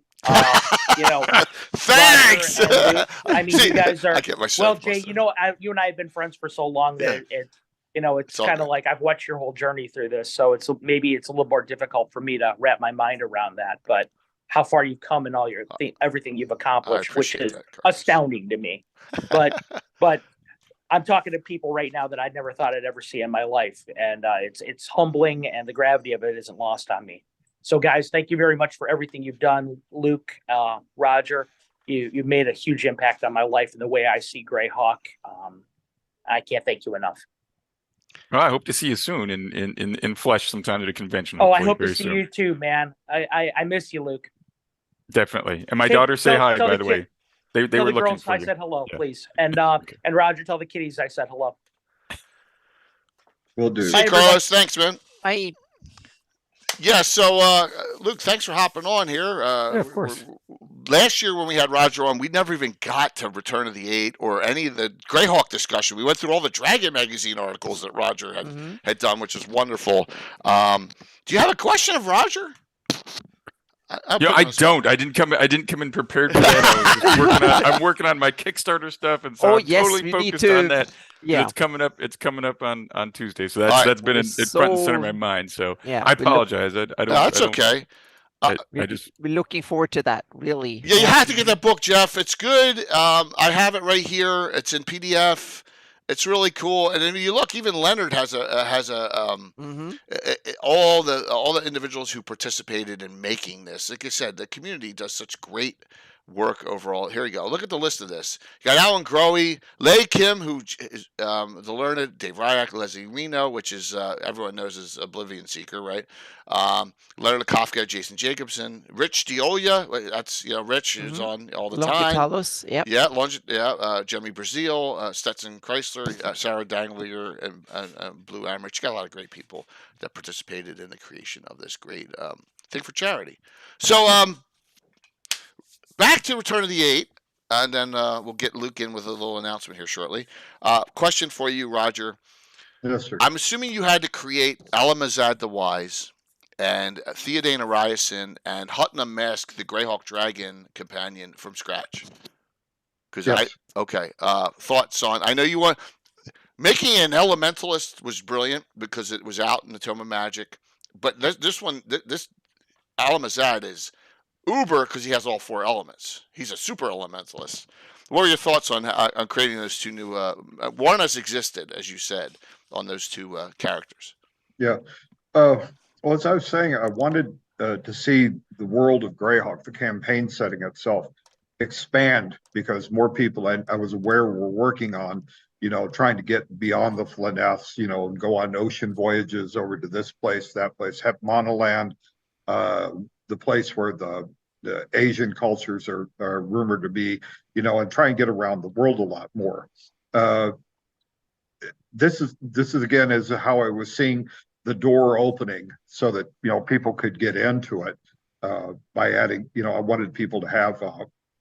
I didn't want to put an elven character just for the sake of putting an elven character in.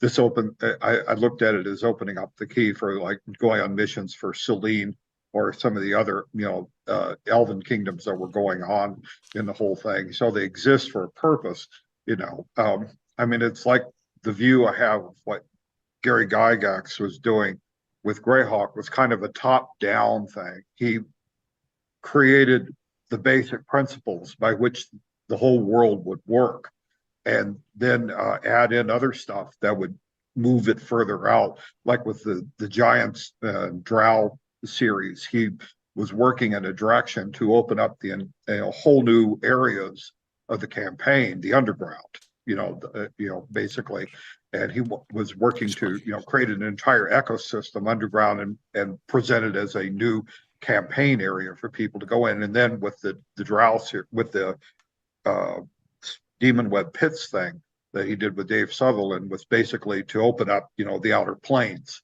and everything. So this is kind of my smaller attempt to do the same thing, but to offer chances for characters to get adventures to go on, based on other new members of the Circle of Eight, so they could head off to the Backlunish West. They could go, the Elven Kingdoms and all the other stuff, things there.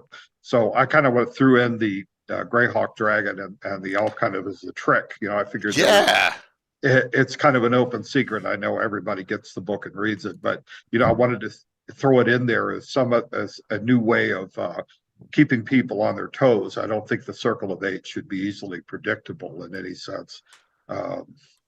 Gary himself was very careful about allowing out a lot of information and let it be understood that, whatever versions of the characters like Mordenkainen came out, that wasn't the version he had, so there was definitely a separation in there, which is very wise. I mean, you have to do that kind of thing, but really to expand the setting as much as possible in more or less a top-down kind of way. Wherever the Circle of Eight goes, that's where the characters are going to wind up going to. No, and it's wonderful. It's wonderful writing, because when I saw this, I was like, this guy's got some balls to go into the circle and have let the Greyhawk Dragon impersonate him. I was like, that's awesome. I mean, I was just like, wow, and who knows if they're it's not alluded they're romantically involved, but it's a female Greyhawk Dragon, and he's a male elf from the Yeomanry, if I recall correctly. It's very protective of the Sheldamar Valley, which is cool. But it just was a neat idea that I hadn't seen before when this came out. Yeah. I wanted to put in something different with so many of the members of the Circle of Eight now, permanently evil or dead or something like that. It was a good time to fill in with the rest of them and kind of continue along with what I thought Gary was trying to do with the original Circle of Eight. Was as it progressed from its earlier forms, was to create a group that was looking out for the Flanaess and looking out for all the nations and the peoples, and mainly to offer adventure things, so that you had somebody who could hand you an adventure, or through middlemen, or personally. So thanks, Scott. So and if you have any questions, no, I'm just listening in here. This is awesome. So I got how I always get in trouble all the time. I got in trouble years ago for telling Luke he couldn't use range on Malcessadar, right? I got in trouble for that, right? I got in trouble here. These new magic items are great, and at the end, but I didn't like. There's a Tensor's Tensor's Girdle of Giant Strength. So I cheated a little. Well, a DM's allowance here. I said only lawful good mages could wear this to get the giant strength, +3/+7. So my friend Tim, the Ever Mysterious Tim's dad's John's character, Abdul Amir, he got it because everyone's like, "Oh, you can't do that." I was like, I just did. So just note that I love that there was a lot of named magic items in here too, Roger, and that was really cool. And they were based on a lot of spell effects that already existed. Tensor's Boots of the Running Warrior is one of the most powerful items you can have in the game, especially in old school. It's more of a 5th edition thing now, where you can move, attack, and move. You couldn't do that. You can't really. This is only instance where you can do that in 1E, 2E. So, well, once again, I'm dragging things in, the spell names and all that. I'm dragging them in Greyhawk. That was what my intent was in the late 90s, was to vacuum everything back into Greyhawk where I thought it belonged, rather than off into other game worlds, because I can't remember what started it. There was a particular magical item that got moved off into another game world, and I remember I took offense at that. Never said a word, but I got kind of irked because I thought that was a Greyhawk item, and it should have been a Greyhawk item. And then right after that, I went on a kind of a campaign, I'm afraid, to that was one of the little girls. Went on a campaign to kind of pull as much as I could back into the original campaign and just let it be there. And it felt very Jim Wardish from Greyhawk Adventures. right? All those named items and all, and I was like, oh, cool. He's continuing that tradition, and that's what I liked about it so much, was that it was a continuance from the Grailk Adventures book, where you had all the, and that really gave that book flavor, and that gave this adventure flavor. Hence why I got it on my wall of fame, because it just meant so much to my campaign. It's not something you're going to rerun. You can't rerun that. It's not like, you can rerun a giant adventure here and there, or you can't really rerun this one when you reintroduce three wizards. So, yeah, Luke, this is a great adventure, man. If you've never played it, it's really fun. I haven't played that one, so there's a lot of stuff I haven't played. Especially, I was hanging out with my dad, and so when he got out of the company, obviously he didn't play 2E, right? So I played 2E with some of my buddies in the army, but they usually ran a homebrew. But yeah, so I'm familiar with 2E. It's not very much different, if we're being honest. It is correct. And I enjoyed it. And Greyhawk is so rich and so fun that obviously I'm in the right spot to say that. But there's just enough there to give you the details and make it fun, but there's still enough room to make it your own. And it's a nice mix, and that's why I think people embrace it and really love it so very much, even all these years later, when it hasn't been supported in God knows how long, right? I don't know. 20 years. So almost 20 years. I have a suspicion that's going to change. If you heard what happened while we were at GaryCon, PAX East, Acquisitions Incorporated, which is Crawford, right? Yeah. They poured it into Greyhawk City at the end. Okay. That's a sign that there's going to be a supplement coming somewhere. Yeah. Yep. And I will remain nervous. Yeah. nervous. Of skepticism. Yeah. So I have reached out to 3 individuals trying to see, hey, what's going on. None of them have responded. So, Mike Merles and he and oh my gosh, who's the third person? He's playing in the game. A big name. Oh my God, I'm getting old.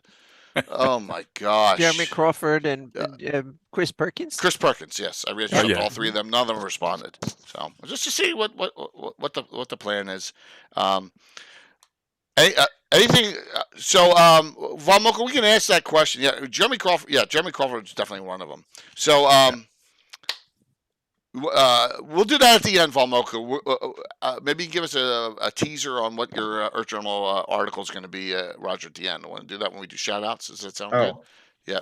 I don't want to take too much time up from Luke, but you're not taking my time. I'm taking your time, man. I'm horning in on your show, Alan. Roger. You're the gentleman here. Thank you. Oh, okay. Well, thank you, sir. What I'm working on now for Earth Journal, there's one article that's in press. I'm continuing the series I was doing about Gates and the World of Greyhawk campaign.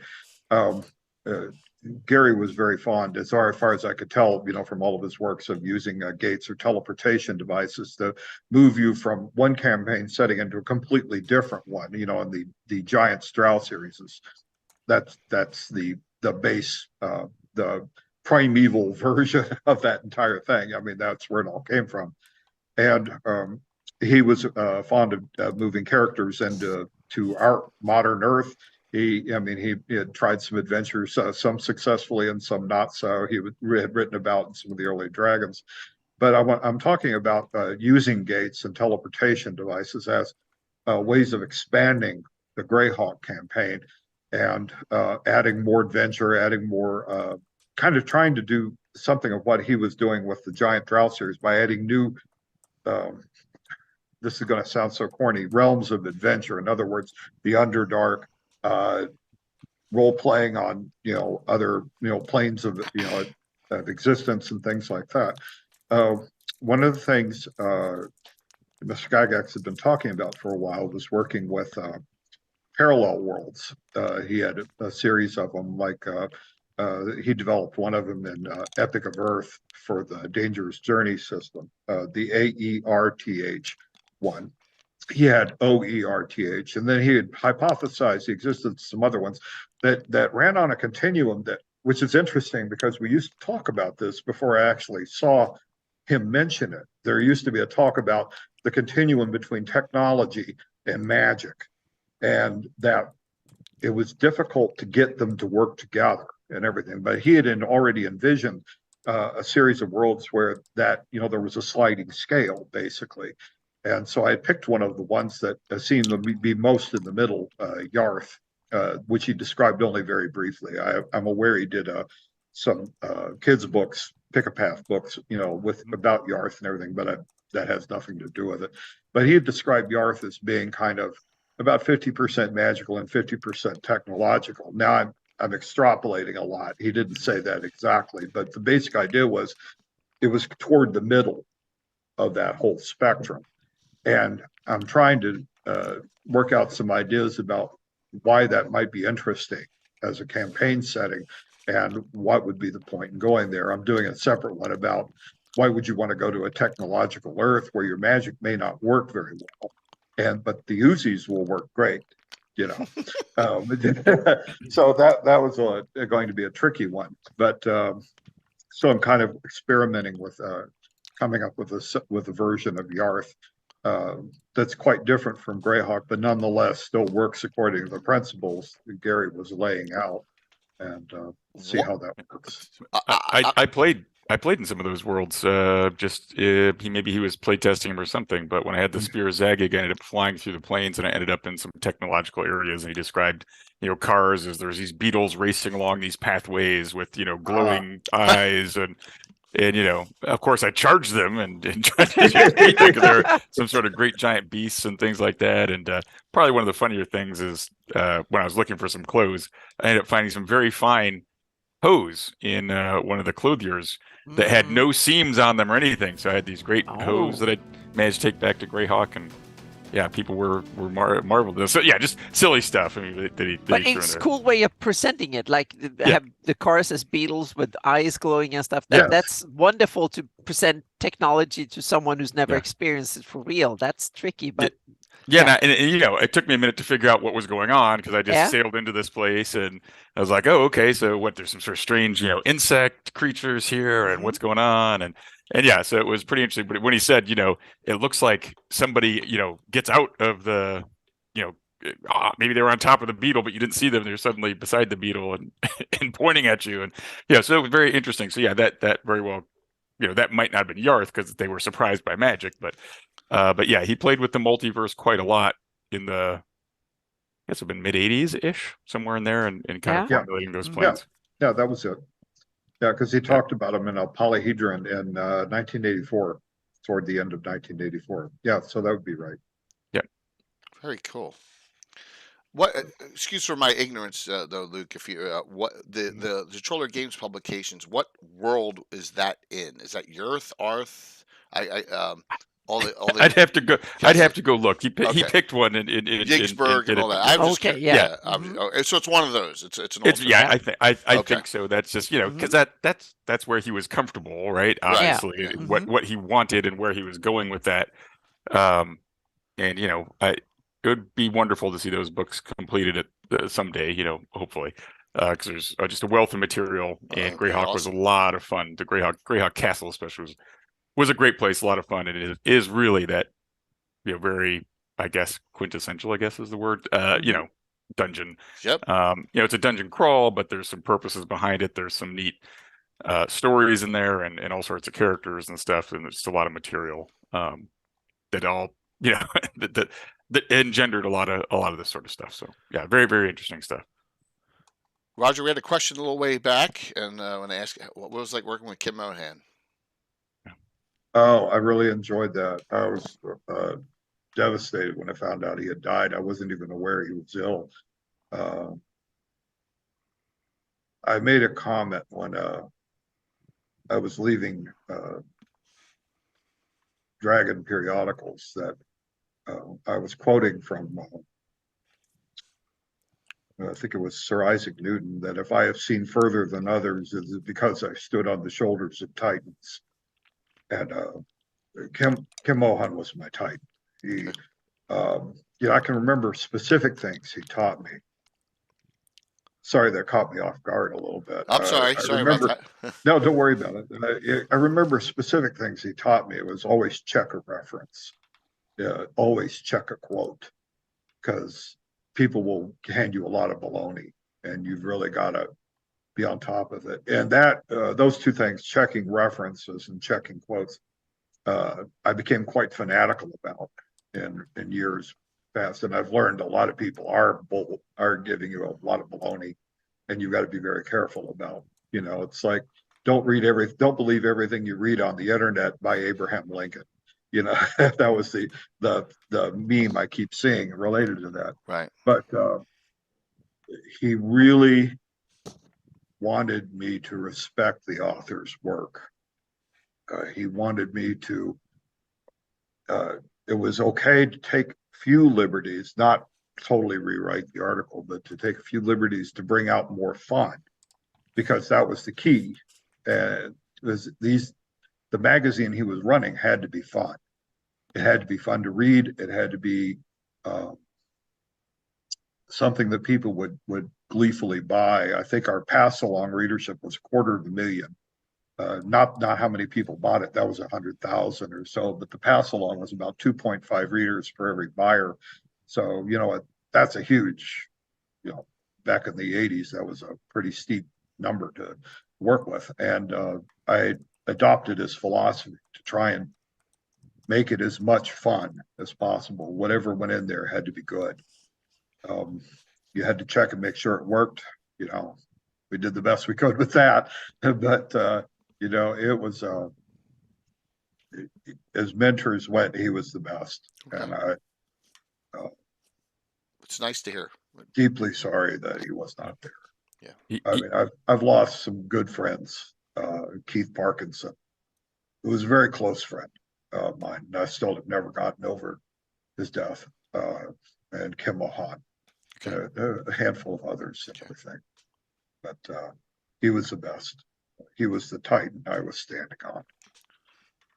Very, very nice. Yeah, I always felt a great amount of gratitude towards Kim for standing by my dad when he left TSR and going to work with him, which was which was a very risky proposition, right? With the family and everything. Oh yeah, yeah. And he did that because he believed strongly. And then he came and was a guest at GaryCon a couple times, and he helped with the event guide and just his professionalism and attention to detail.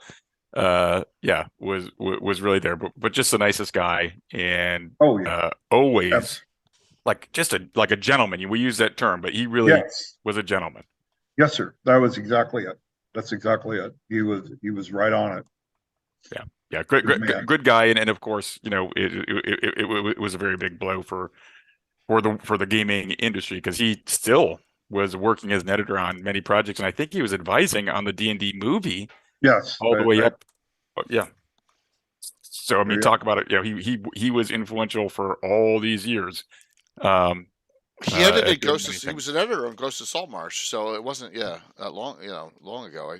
I remember Wolfgang had mentioned that, and I think he worked on some Kobold Press stuff too, if I remember correctly. So yeah. So he was still involved in it. Yeah. Sorry to bring up some sad memories there. I wanted to hear what the audience really appreciates that. Well, if I can't be honest, I can't do anything. Yeah. So. Thanks, Rob, for giving Luke Luke always gets gift subs in the channel, which is always cool, man. Mm-hmm. Always very cool. So now we want to hear what Luke has to say about Shentufi and Gex works. Let's do it. So let me come here and find my my shout out here. Let me go to this. And I'm semi prepared like usual. Yeah, great things to come. We're kind of curious here. So yeah. Let me. Semi prepared. That's good. Yes, better. There we go. That's better than me most of the time. Yeah. So so very excited. We open up Tuesday, Kickstarter for Fate of Shentufi. That's part 3 of the trilogy, the Oculus of Sen Rabbah or Shentufi series. We put out Eye of Shentufi and Heart of Shentufi, and they did very well. I've run them, at like 5 different conventions, and I mean, they play very well. Obviously, I'm a little biased on this, but my experience has been great. I've got nothing but positive feedback on them, and it's just so exciting. So this is the wrap up. This is the finale. It's a 5th edition, as you can see. So I know, hopefully, I think obviously we have a pretty good mix these days between 1st edition and 5th edition. It is. And honestly, it's an aside. I think I've said this before. When I was talking to Mike Merles about 5e in his design process, he said all these years his home game was AD&D. He stayed with that all the way through every single edition, all the way up until when he worked on 5th edition. And he said, you know what, I really want their 5th edition to be kind of informed by some of the principles of AD&D. And then he switched his home game to 5th edition. So I think that says something for it. So, but yeah, anyway, Fate Edition 2 opening up. We're kicking it off Tuesday. You can check us out at the link. They're out there. You can go to my site. You can click there. But if you're at a loss for anything, just remember KS is in Kickstarter.gaxworks.com, and you can go there and back us. If you back us on the first day, every backer will get a 5-inch Gaxworks holographic sticker. So a little bonus for being on Tuesday. Got it back on Tuesday. Yep, Tuesday the 4th. So Tuesday the 4th. Yeah, we're going to kick it off. So I was thinking about doing it during GaryCon, but I was like, there's just no way in hell that I want to try to run a Kickstarter at GaryCon. That's just insanity. But yeah, World of Okrim is a fantasy setting that I dreamt up after getting back from my last tour in Iraq, which was 10 years ago now. And I thought about kind of how different things. My real thing was, man, we've been gaming for a long time, and most of the material that we're presented is kind of takes place in our standard Western folklore. So I said, man, wouldn't it be interesting to add some mystery, some mystique back into your game? How can we do that? Well, change some things in the the environment, right? My dad loved having me go shop in Legendary Adventures and Dangerous Journeys. He loved having me in like a kind of a Bosphorus type of environment where there's caravans and a real, that was just very interesting to him, and haggling. And I think it's because he spent some time in Morocco and he really, really enjoyed Morocco. And of course, that helped me out because when I met my wife, I actually knew where Morocco was. And she's like, "Oh, you don't think it's Monaco? You must be like a really enlightened gentleman." So yeah, Morocco is a wonderful country. It's so awesome in so many ways. I spent some months there several times, and it's gorgeous. Yeah, it is. The people are really friendly and wonderful, and there's just a lot of cool stuff there. And so when I was thinking about this place, I thought about how horrible some of the environmental challenges were, being a soldier and wearing body armor and it being 125 plus degrees outside. And it made me think, wow, what are some challenges we could put towards people to be different? That's kind of how my mind started working on this and kind of where I got to. So that's a little bit of the look back at the World of Okrim. And I was working with Jim Ward, so there's kind of a little bit of science fantasy in there when I was working with Jim. Because Jim's great. He's it's like an uncle to me. Some of those guys, obviously Kim Kask and Jim Ward and those guys. I've known them since I was knee high. Tom Wam, Mike Carr.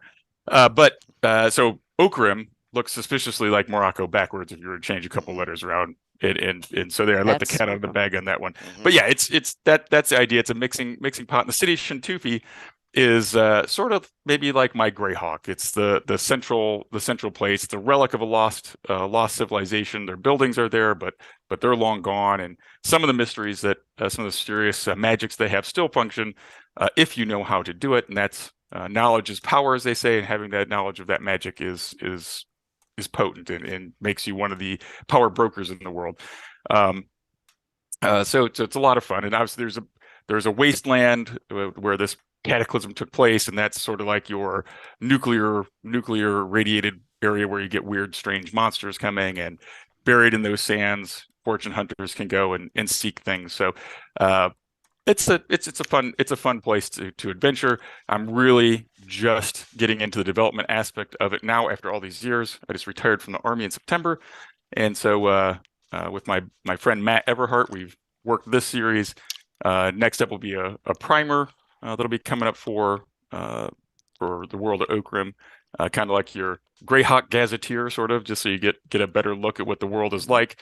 And of course, Gaxworks, I have some more things planned, hopefully some novels, knock on wood, that'll be coming out set in the World of Okrim with a good friend of mine. James Hunter and I are in some talks there, and I think that's going very well. And so we already actually outlined the trilogy. So hopefully we get to writing those together. And of course, working on a diesel punk game, Matt and I, called Strange and Grim, which will be a lot of fun. So that'll be neat. And changing away I'll come back on and talk about that another time when we have more time. Great. But the big thing is Tuesday. Be there. What time is it? Noon? You know what? That's a good question. I think we're going to open up. We'll call it. Why not? We'll call it noon on Tuesday. I'm sure Matt will smack me. Eastern or Pacific? We'll go with noon Eastern time, since that's noon probably Eastern. better You for hear everybody. That? We'll do it there. Cool. That's right. And if I'm wrong, make sure to get on my social media and tell me I'm wrong. No. Oops. I moved my desk. I don't think people will. No, it's okay. Oh my gosh! I tell you what. One thing I learned from running a convention is people will let you know if they feel like you messed up. They will definitely let you know. Oh, yesterday was yesterday was April Fool's. I'm still a little bit in a daze. I'm still recovering. But yesterday was April Fool's, and we put up that Gary Con was moving to Florida. Yeah, that was one of the best ones I saw. I fell for that. I literally fell for that. And awesome. I believed it. I was thinking, wow, that's a lot shorter drive from South Carolina. It was August, though. You're like, yes. Warm in August. I didn't care. I was like, August, that's okay. I can do that. August is good. We have air nice conditioning. And warm. Wow. No, you got me on that one. I totally fell for that. I'm sorry. I was a total rube. That's hilarious. But my concern is, I think internationally, I'm not sure is April Fool's an international thing, or is that pretty American? In a lot of countries it is, I think. Oh, good. Okay, thank goodness. I was hoping that some of our international audience wouldn't at least at least Europe. A lot of European countries have it. So yeah, fantastic. Yeah, but I guess there's a couple of people who believe it, so we have to maybe put an edit. Hey, this is an April Fool's or something on there. Just to make sure. Please be careful with that. I'm really stupid. I mean, I do crap like that all the time. I'm gullible. I'm very gullible as well. Very, very gullible. Yeah. It's funny. It's funny, but I get the wool pulled over my eyes a lot of times. So my dad used to get me. I'm going to ask this one question, Luke, of you from Savage Baron, who was at Gary Con. Luke, will there be a catch-up level for some of those who are a little behind on the previous products? Not saying I might have missed some along the way, for others. Yeah, so there'll be an opportunity to buy all 3 digital as a bundle. If you just want to catch up digitally, so that can be anywhere in the world, right? We can get electrons there pretty cheaply, and you will have an opportunity to purchase hard copies and even signed hard copies if you want. We'll go ahead and do that because I know a lot of people really enjoy, if they're going to print it out, they want something that they collect, and having them autographed is nice. We also have some really cool dice with the symbol for the Ayash and Tufi on there, so that's there as in some of the packages or an add-on. And of course, the loot cards were very popular. We have those, and we're working with some artists and contributors, so we'll have some fun stretch rewards out there with some additional creatures, magic items, and that sort of thing too. That's awesome. Yeah, I'm looking forward to it and wrapping up this trilogy, which is exciting. I really enjoyed this process. It's the first one I wrote specifically for 5e. Prior to that, I'd converted them to 5e, but I was writing in 1e. So it's a little bit of a leap there because I do have. I mean, I wrote these adventures for Gary Con 1e, basically D&D tournament. I'd write them in tournament style, and that's why I started writing in the first place. It wasn't to be a writer. It was, professionally, but it was more to do it for Gary Con and to have a tournament and keep people playing D&D. And I think it went well. And then we've got the Legends of Role Playing, which is running and doing some great old content. So I was able to shift and do 5th edition and stretch my skills there. So, but it's been a lot of fun.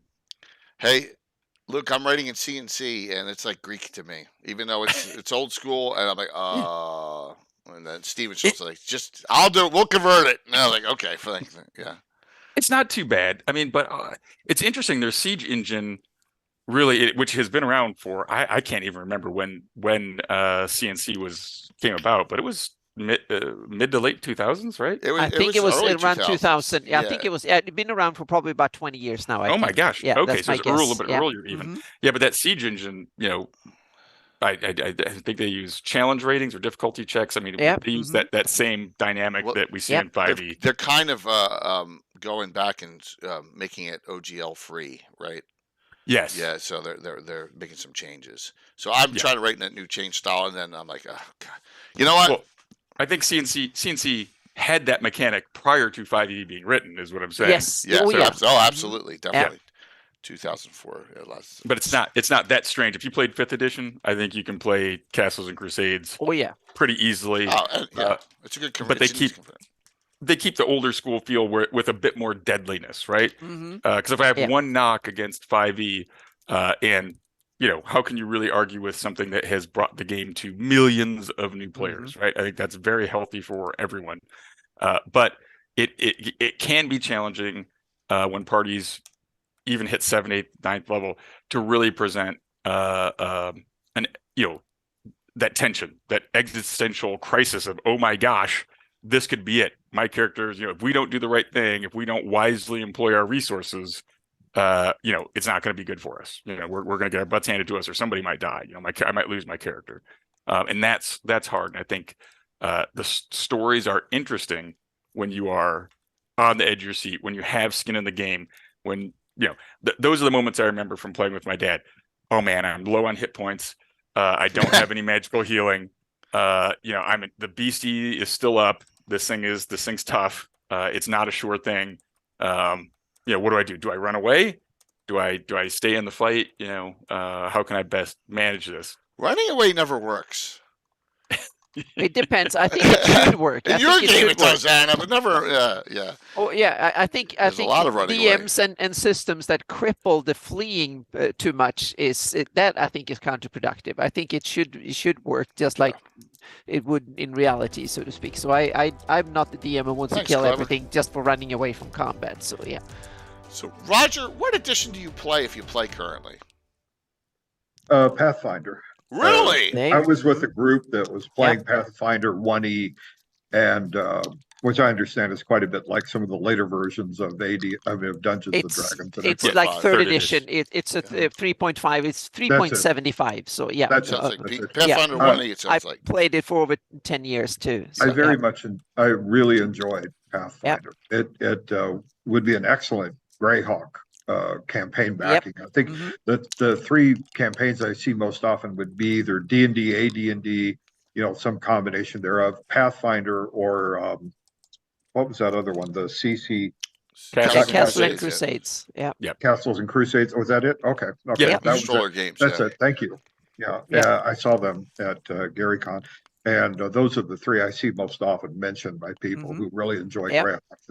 This really works with the system. Oh yeah. Pathfinder, I just kind of fell in love with. I have not tried 2E yet, so I will say that. But I hope to get into it if I can get another group together someday. Yeah. I don't know Pathfinder 2E. I have not played that either, but I think it moves it a little bit closer to 5th edition, is my understanding. But that's just.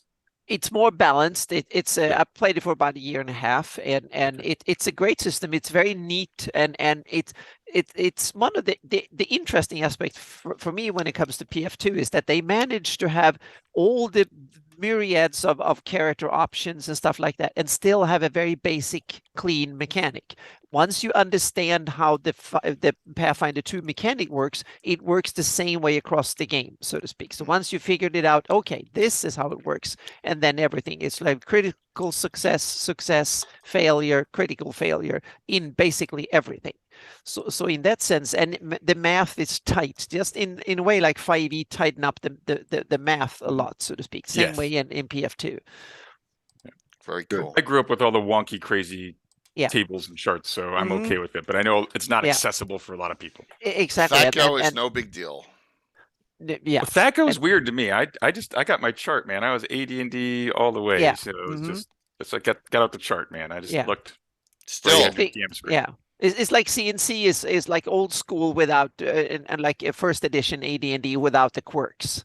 You have the same feel. The monsters have roughly the same stats, and you recognize things, but you throw away THAC0 and you put in the DC by difficulty classes that you have to roll against the abilities. Those are so there are few modern concepts, but very much an old school feel to it. That's my sense of Castle and Crusades. Yeah. Roger, did you get in any games at GaryCon? Yeah. Oh no, I don't play so much anymore. I'm really much more interested in creating and just talking with people and seeing what everybody else is up to. So it's for me, it's much more of a social thing. And to be honest, I really like the seminars, of course. The seminars, social and learning, I guess, are my two things there. Mm-hmm. So, but not so much game. I'm with you. I usually don't game that much at conventions, but seminars are the coolest thing. Yeah. Oh yeah. Oh, I love seminars. Yeah. Yeah, I like to be able to play in games. I play game. It's nice to play some different systems. Like I got to play Hyperborea with Jeff Talanian, which was fun, and that's very old school feeling as well. Yeah. And Jeff worked with Dad obviously on Castle Zaggig, so. And he worked with me on an adventure, a 1E adventure for the world of Okrim a few years ago as well. Very, very talented guy. So that was great. And I got to play with Stephen Radney McFarland and played the Glimmering, part of that world that they're doing in the blockchain. But I just played a regular game at the table, and it was the first time I got to play in person with him, and that was a lot of fun. I had a good time. Mm-hmm. Jeff was in a couple of our seminars too. I know he was interested in a lot of what you had to say about map making, Anna, because I'm assuming everyone needs maps, right? And it's just I guess there's some gamers and stuff that run the whole thing theater in mind. They don't need maps, but I think even the DM wants to have a little bit of a scribble to figure it out. So some form of map is almost unavoidable, I think, in role-playing games in one way or the other, but they can be very simple. They don't need to be advanced in any way, shape, or form. And we have to remember it took years before we moved outside almost all the original games, and that's one of the mysteries to me with D&D is that most of the early games were set in dungeons when it came from wargaming that was almost exclusively set outside in big open areas. Yes. And it's interesting. Yeah. Sorry, I please. hate to catch up. But no, you would travel overland from place to place, but a lot of times the focus would be the underground, the crypt or the whatever it is, the caverns, and but across country was dangerous because it'd be all those gosh darn random charts, right? And if you're not high level, you can run into 200 bandits or whatever it is. Yes. That's bad news. It's a bad day. A boule. Holy crap. So it was too dangerous to travel. So you didn't go outside. Sometimes you'd go with the caravan because there was guards there and that sort of stuff. So, but yeah, we would play that a lot of times, but it was usually random encounters, and so probably wouldn't make sense to put that into the early stuff. But that was maybe supposed. I'm guessing is that people would do that. And we remember Kim Moham, he wrote the Wilderness Survival Guide. That was the first real hardcore take on the outside world, so to speak. Previously, we just had little glimpses here and there, but that was the first attempt in D&D to put together comprehensive rules for outdoor play, so to speak, and travel and stuff. It was one of the best books that really inspired my gaming more than almost any other book. So, we got some great. People are all coming in. Garner's here, Category Gaming. Awesome. Oh, hey, Garner. Just Chet is Chet Minton. Oh, Chet, who did the cover art for Hard Holes. Oh, cool. He did for Carlos and me, and thank you. So, and I know his friend with Scottish Jeff. So, good to see you, man. I met him at GaryCon. It was awesome to meet him. And hello, Garner. It's good to see you too. And thank you. Your daughter, who's on Tempest, is. I'm going to get her in a game probably in May. It's good to see everyone hanging out. We're having a fun chatting time. We got a lot of people who are at GaryCon. What a great time. Even though my wife did give me a freaking cold before I even got there. That was here still. No COVID, though, anyone. I did not get the COVID. I know some people. Yeah, same here. I didn't get COVID. I just got a cold. That was pretty brutal. So a question came from Carlos to Roger. What do you wish you had done with Greyhawk that you didn't do? I get asked this a lot. I mean, actually, that's like the sixth time I've been asked that. That's a very interesting question.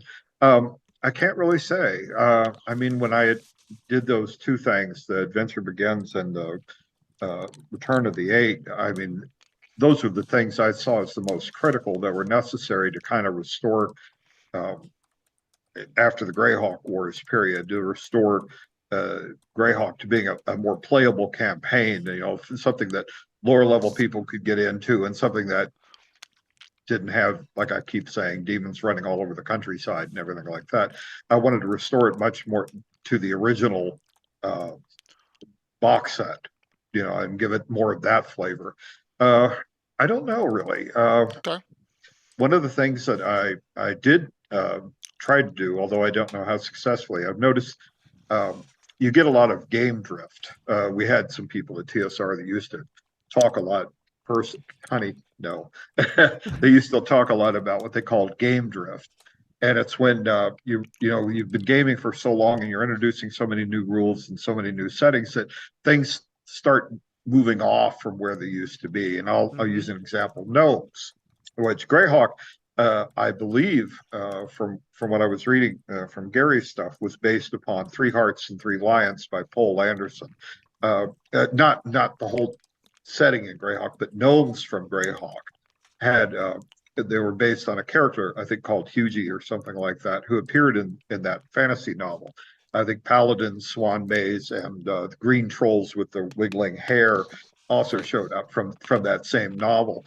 But gnomes were originally, particularly for Greyhawk, were supposed to be smaller dwarves who just lived above ground for the most part, or in very shallow areas, and were much more involved in gem cutting and things like that. They weren't very distinctive from dwarves, but they had a place. Then along came Dragonlance, and you wind up with Tinker Gnomes, which I love personally. I love to death. And they were a radical take. Technological gnomes was a very radical take on the whole thing, and I really like that. But people began adding Tinker Gnomes into the Greyhawk setting, which I was not too fond of.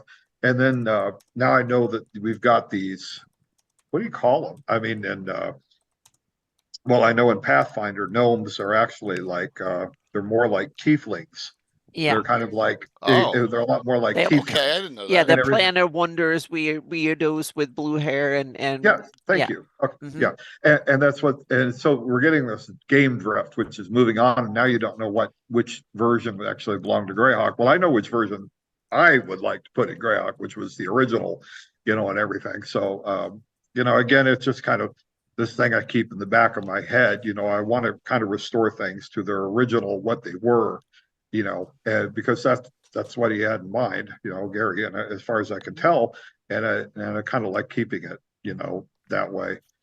Something I did want to say was that one of the things we talked at the convention, I remember, about why the Greyhawk fandom is so huge, and I personally believe it was because of what Gary Gygax did with the folio and the box set. Originally, once again, I'm going back to the top-down view. He gave you the overarching, this is how it works. He gave you everything. This is how the whole thing puts together, and you can take it from where you want. He actually got the players, everybody who bought that became invested in that setting, and they were free to create their own. In other words, there could be 1 million Greyhawks, technically speaking, and each one of them different from the other, and they're all perfectly legitimate. There is no right Greyhawk, but you get what he gets you. But it was because he deliberately set about to get people invested in that setting, where they could create their own material, and it was just as good as anybody else's. From that point on, everybody else lost out. I think even through all the years, even through all the times when Greyhawk wasn't being supported, people were supporting it. Online, particularly, the community online was very vociferous about this. I remember having worked with them. They were very touchy, but terrible. Yep. Mm-hmm. Yeah. But the 80 folio pulled me in. The glossography pulled me in right in with the heraldry. Yeah. I was hooked for life. And even I think even the pre-word or forward in the Greyhawk box set from '83 says now it's your turn to make Greyhawk your own. I think that was written into the setting. That was exactly. Yeah, that's exactly it, and it was genius. Gary and I had our differences when we worked together. He was my boss, and I went with, but genius. That was exactly what he needed to do to make sure Greyhawk was around, for good, and it was brilliant. And another interesting thing that with the original Greyhawk boxes, they hardly any game mechanics in it at all. Right. It's all just flavor text, and I think the only thing are the quasi deities in the accompanying little glossography book that has a little bit of game mechanics in it, and there's the random little table where you come from, where you grew up. Those are the only mechanics. The rest is just fluff. It's just description, lore, ideas, and stuff like that, inspiration, not hard rules. I always respect Gary. I mean, like I said, we didn't always see eye to eye, but as time went on and I began to get into Greyhawk more and get into what he had been writing about in Dragon magazine, I began to me feel like I began to understand something of where he was going with this. I'm not privy to the mind of Gary and everything, but I began to see from his writings and everything where he was going with this, and there was nothing wrong. It was right on target. It was absolutely right on target. He did the right thing, over and building the game up and everything, and I can't fault him at all for that. He did better with that than has been done with some of our other settings through TSR. So, he nailed it. And I think the Adventure Begins is a great way of that, and the Living Greyhawk Gazetteer, I think, are the two main things that are published in Greyhawk that kind of wraps the '83 box set and the Adventure Begins and the Living Greyhawk Gazetteer. If you read them, then you get a really good understanding of the setting, because they complement each other in a lot of sense, so to speak. That are really cool. And then From the Ashes is not bad by any means, but it's a little bit more of a mishmash, and those are this when they come to the overall setting. That's a good look, Roger.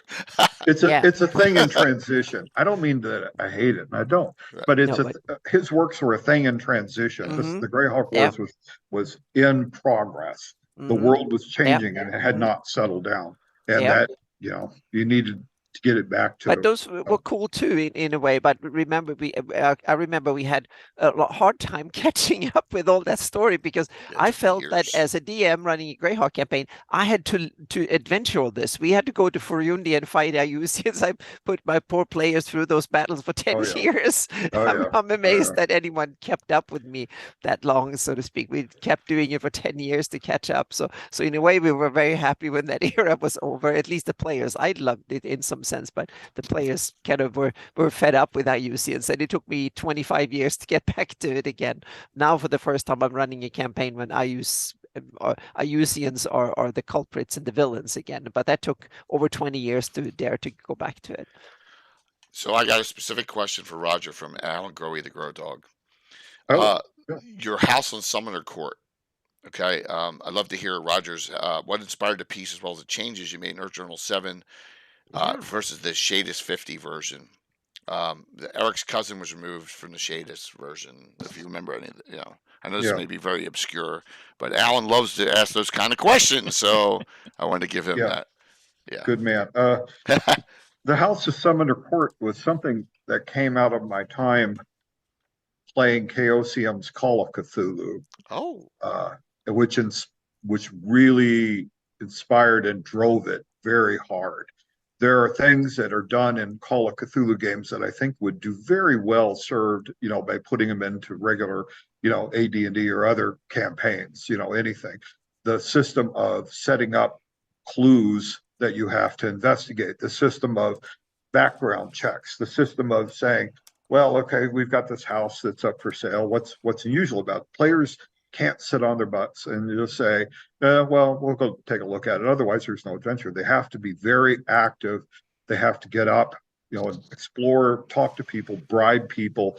They have to, get out and find out who lived there, and they find out Otterloop lived there. Oh my God, he was with the Circle of Eight, and so maybe they get interested in it. But the thing is that the house has not been completely picked over, and there are things in it that should have been picked up and moved off, and maybe weren't. I tried to introduce backstories, things that you can pick up from other people, things that you would normally find in a Call of Cthulhu campaign, like you go to investigate, a strange murder in this bar or tavern somewhere like in the 1920s, and you find out that the guy who was doing, killing everybody, people don't remember what he looked like. That's a big clue that something's wrong, But I didn't use that exact thing, but I used similar things in the house and some of the court. There was a map that went with it that actually disappeared. I don't know where it is. There was a map that went with that thing, and I would like to redraw it someday, but it was a pretty complicated map, so that would be a little difficult. It was a 2-story building, and I actually had the buildings on both sides, thick wall thickness and everything worked into it.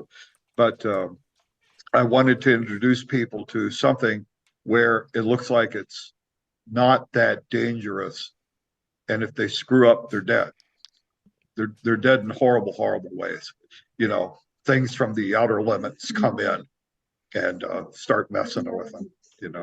So nice. That's my general overview about how the House of Summoner Court came through. And that's available in Journal 7, everyone, for download. You can play that right away. It's available. Well, if it's online and it's playable, but like I said, you're going to have to sit down with a map and redraw the map from it and make up something that is acceptable to you as a dungeon master.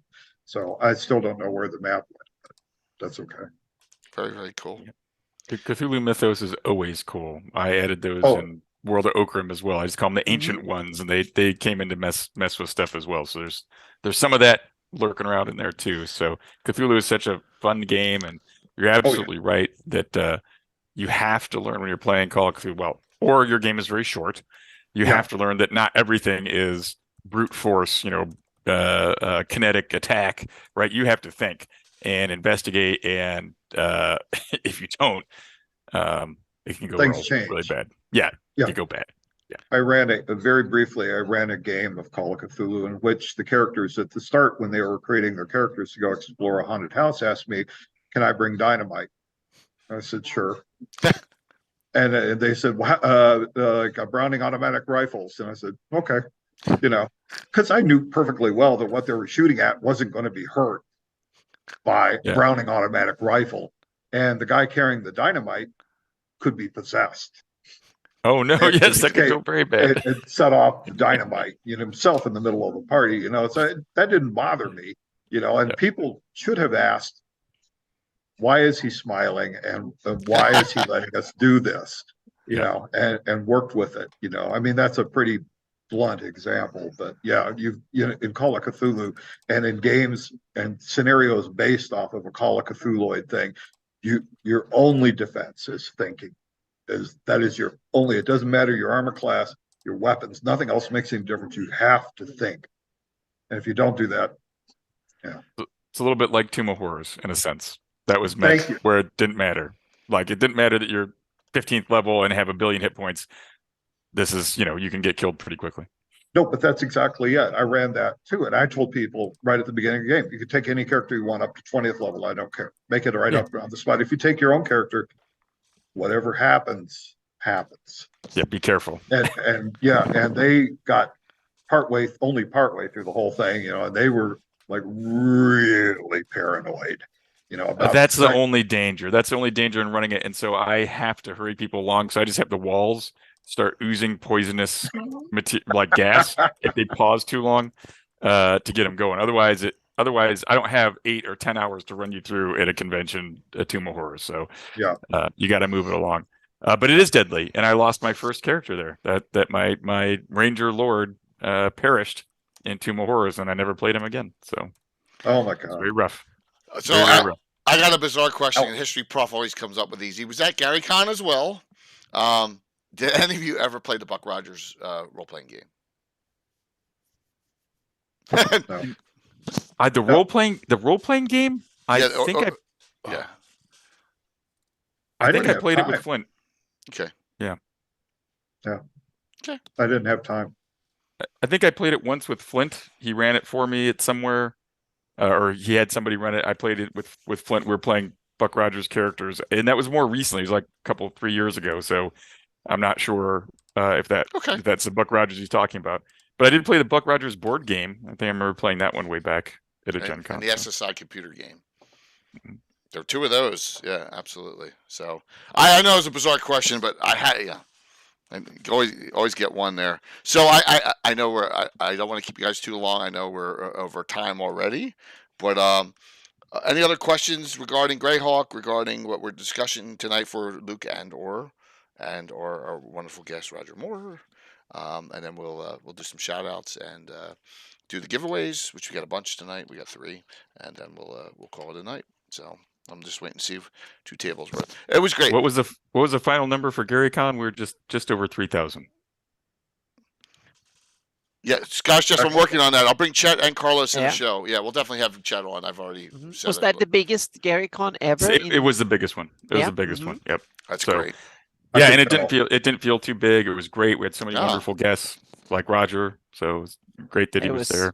Yeah, and Anna, of course. Fun. It was awesome. It was fantastic. Yep. Good time. Definitely was awesome.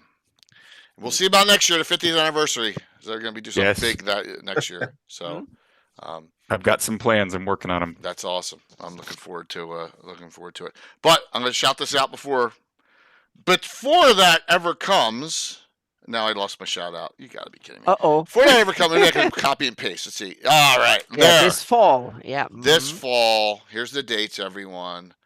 Hopefully we'll get Luke back in the joust, like because he went to the Eliador, Son of Melf, went to the semifinals last year, right? Yeah, make the finals. This year. Finals this year, Luke. Hopefully, yes. Of course, Jay's unprepared here. 1 sec. Virtual GrowdCon 4, October 6th through the 8th. Okay, first weekend in October. It's like September's the 20th, the 20th, 30th. I was like, we'll push to October 6th, 7th, 8th, Friday, Saturday, Sunday. All 24-hour streaming. Hopefully, we'll have between 50 and 100 games like we did. Living Grey. Greg Reborn's already committed. I'm reaching out with some others. The Owls. I reached out to the Owls as well, Luke, who participate in Gary Con. I've already reached out to them. Josh has helped me with the connection there. So hopefully, we'll get some even more games. So Andrew has promised to DM his Barrier Peaks. All right, so. Yeah, so we're looking forward to that. Barrier Peaks, you say, with Andrew? Yeah. Dude, I'm not gonna. That was one of the most fun games I played at Gary Con. That game I played at Gary Con was probably one of the best games I've played. Yeah, at least in a decade. It's it's in the top few. It was awesome. It was really good. So if you get a chance to play it, I would recommend it. It's but be careful. If you're not playing old school and lucky, because there's some dice have an influence. There's some saver dice situations, and there's some if you don't think it through or you don't figure it out kind of stuff, you could very easily get killed quickly. I can imagine he and Jim Ward are both. It's not Jim Ward bad. It's not Jim Ward bad. Okay. Jim Ward is his own level of bad. Yeah, because you can do all the right things and still die in gyms. That's the top. That's the top. Like on the deadliness scale, that's where it stops. Jim Ward. That's the top. So he's below Jim Ward on the deadliness scale. So you do have a chance if you play wisely and don't get horrible rolls. You should be able to make it through. He is the man. Jim is great. So one last question for Roger, and that was from Janitor Prime. Is Roger holding game writing workshops to cultivate the next generation? No, I'm afraid not. It'll have to be, everybody will have to learn it on their own. I'm sorry. That's it. Yeah. But there's enough people out there that the community is, there's a lot of great writers. There's a lot of people that write multiple Gary adventures. Made sure of that. Yeah. Carlos, he does great work, and there's always you can get tidbits of information from a lot of people in the community who are willing to help. Oh, and Roger, you already had volunteers to rewrite with collaboration to redo that map. Already got it in chat. So there you go. I can connect you with the person who was people who were willing to do it. They did it for Len. I mean, posthumously. Did I say that right? For these, we showed you these at great. Look, I don't know if you saw these. So the community led by Troy Cannibal did 2 adventures. They're Len LaKafka's. All here it is. The Lighthouse, done, and also Devil's Dung, both adventures that he wrote. Oh yeah, they did them out. You got your copies? Okay, good. Josh gave you copies. Awesome. Oh, cool. Oh, great, Very great. cool. You got them. Good, awesome. Yeah, that's fantastic. Yeah, Leonard was a really, really, really, really nice person, and I was fortunate that he was in Long Beach when I was in Long Beach. It was my last duty station, and so before he moved to Arizona, I think, or New Mexico, he moved out that way. Yeah, he was like 50 miles from Anna, right, Anna? Len? Oh yeah. He lived about 50 miles from me now, but before he lived only like 15 miles away from me before he moved out to it. Yeah, that's okay. when he emailed me and the first time we started chatting, I could almost see his house from when I walked up the hill here. I could see down to where he lived. So so it was very close. And then he moved out. So I lived here for about 2 years.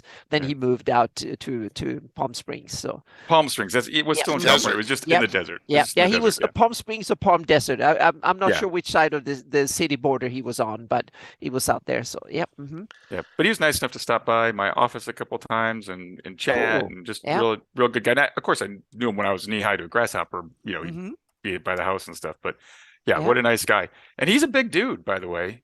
He's a big guy. It's surprising because a lot of the guys I see that I thought were big when I was a kid, they aren't that big. But Len was a big guy. You know who's big?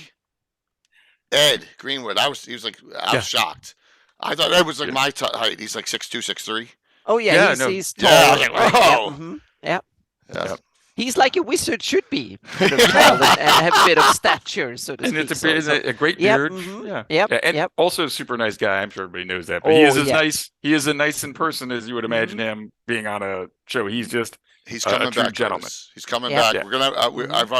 I'll tell it in shout-outs. One quick story.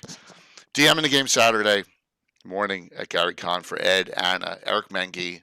We're missing 2 members. Tony and Eric Boyd aren't there. So we have Andrew Valkaskis, Bill Meinhardt, and Chuck weaseled his way into the game. Chuck Gumbo. Okay. So I was like, all right. So I never let in one shots. I never let people camp rest. And Ed starting after one encounter. I was like, Ed.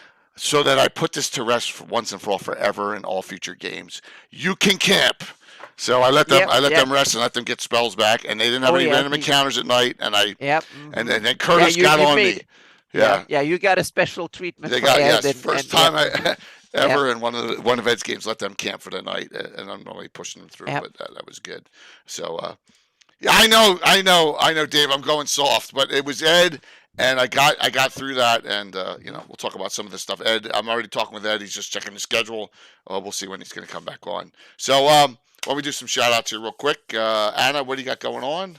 There will be more stuff coming out that I talked about during my the GaryCon seminar will be posted. I posted the first one. There's more coming from the seminar. That will be the big thing during the week. Otherwise, I'm burying myself in a whole bunch of stuff that will come out later. So it's a lot of GIS basic setup and stuff going on at the moment. So and Altamira and stuff like that. So but there will be couple 2-3 more the first Earth 2.0 preview, and I also made, and this could be kind of interesting, I took Earth and kind of looked at where can you actually place other campaign settings, and Centufi was one of them that I placed on the planet.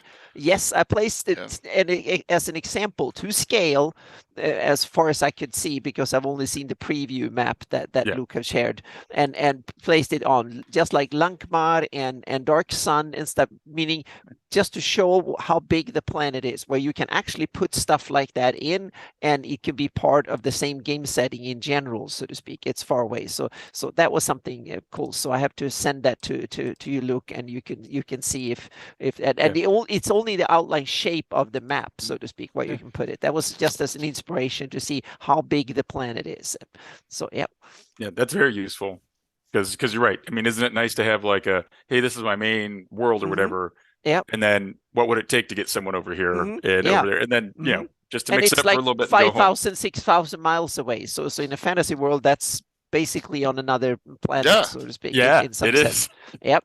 But it's just to show inspire others to start thinking outside the box, meaning there's a lot of room on a planet where you have millions of square miles, tens of millions of square miles.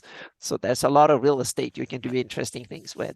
And we want 1 to 50,000 scale maps on all of them. Oh, yes. There will be ordnance survey maps. I'm working on them. Yes. Okay, great. Yep.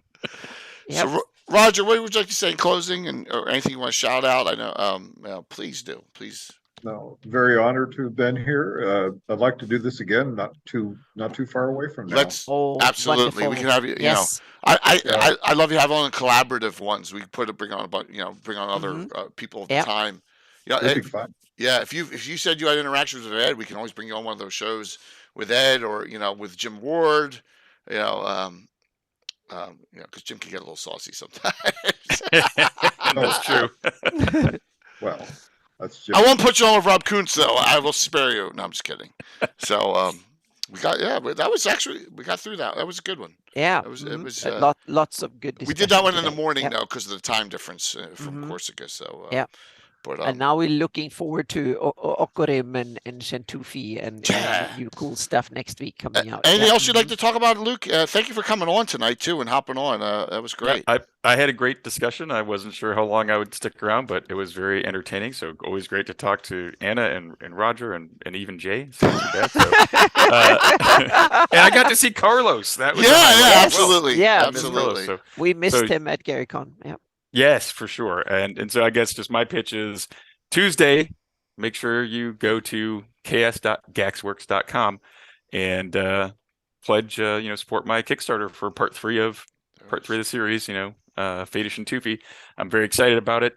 You can tell from the cover for the art or the teaser on there, there's some creepy undead sorts of things involved. So kind of ties in with some of our previous discussions. So yeah, excellent. Should be a good time. So yeah, looking forward to getting this Kickstarter going, and obviously running it for people. I'll be at several different conventions. I'll probably be running this one maybe at Gen Con, but for sure at North Texas at Game Hole. Well, I'm gonna be at UK Games Expo during the same time. Wow. Oh, cool. Mm-hmm. I'm a guest out there in doing that show in Birmingham. That's awesome. Then, yeah, it's great. And I'll be at Gen Con. I just talked to Peter and I got to get my games in, but I'm going to be running D&D in Peter's suite for, wow. He was kind enough to say, yeah, just run them in my suite, man. That's good. So sometimes it's good to have friends who own conventions. That's a nice thing. Mm-hmm. And then, I'll be at Tucson Comic-Con and then to Game Hole.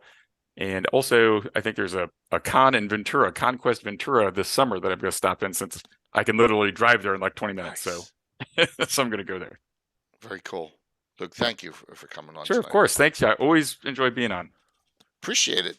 So what's going on this week? Wednesday night, myself, Anna, and Greyhawk Mike Bridges, we're going to do famous females at Greyhawk on Wednesday night. Have that discussion.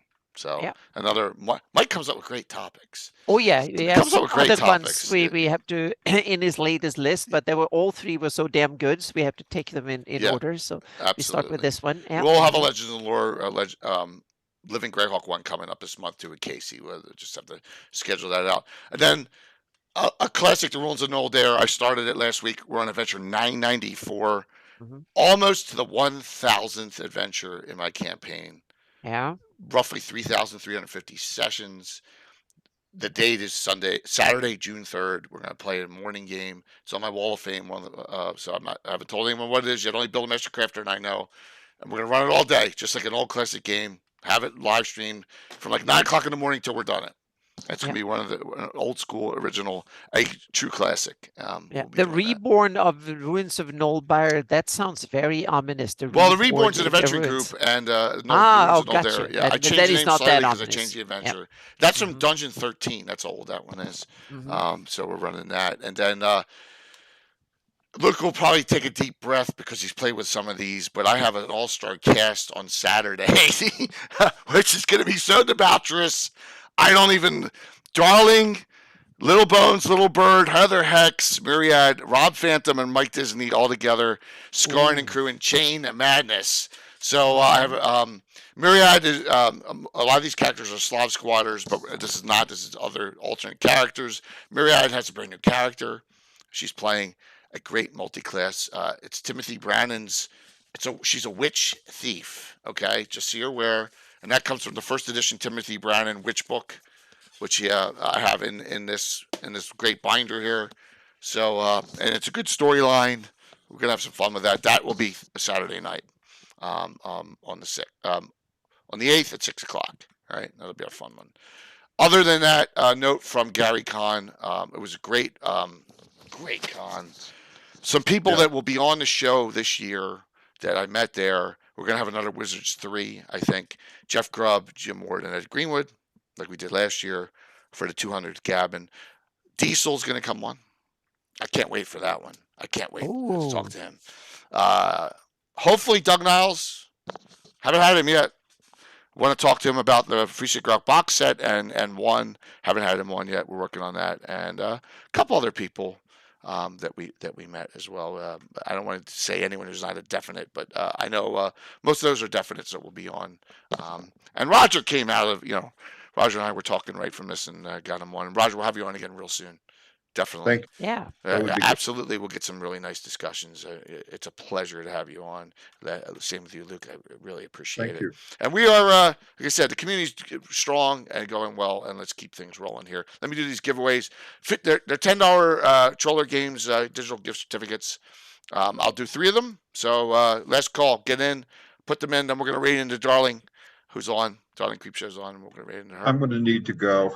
Roger, thank you. Yep. Thank you so very much for your time. Really appreciate Bless it. you all. We'll You all take good care. Thank you. See ya.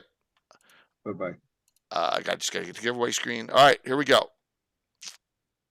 Closing out entries. First winner, Dark Elf Twilight. I will put it right. I'll put it right in. Second winner. Good. Dale Assure the Bear. Yep. I'm saying it the correct way. I won't say it the other way anymore. Yeah. Mm-hmm. Third winner, Rob Phantom. There you go. Oh. Robert, who did get COVID, but he's doing much better. So, good. Good to see. And Rob's playing in that All-Star game on Saturday.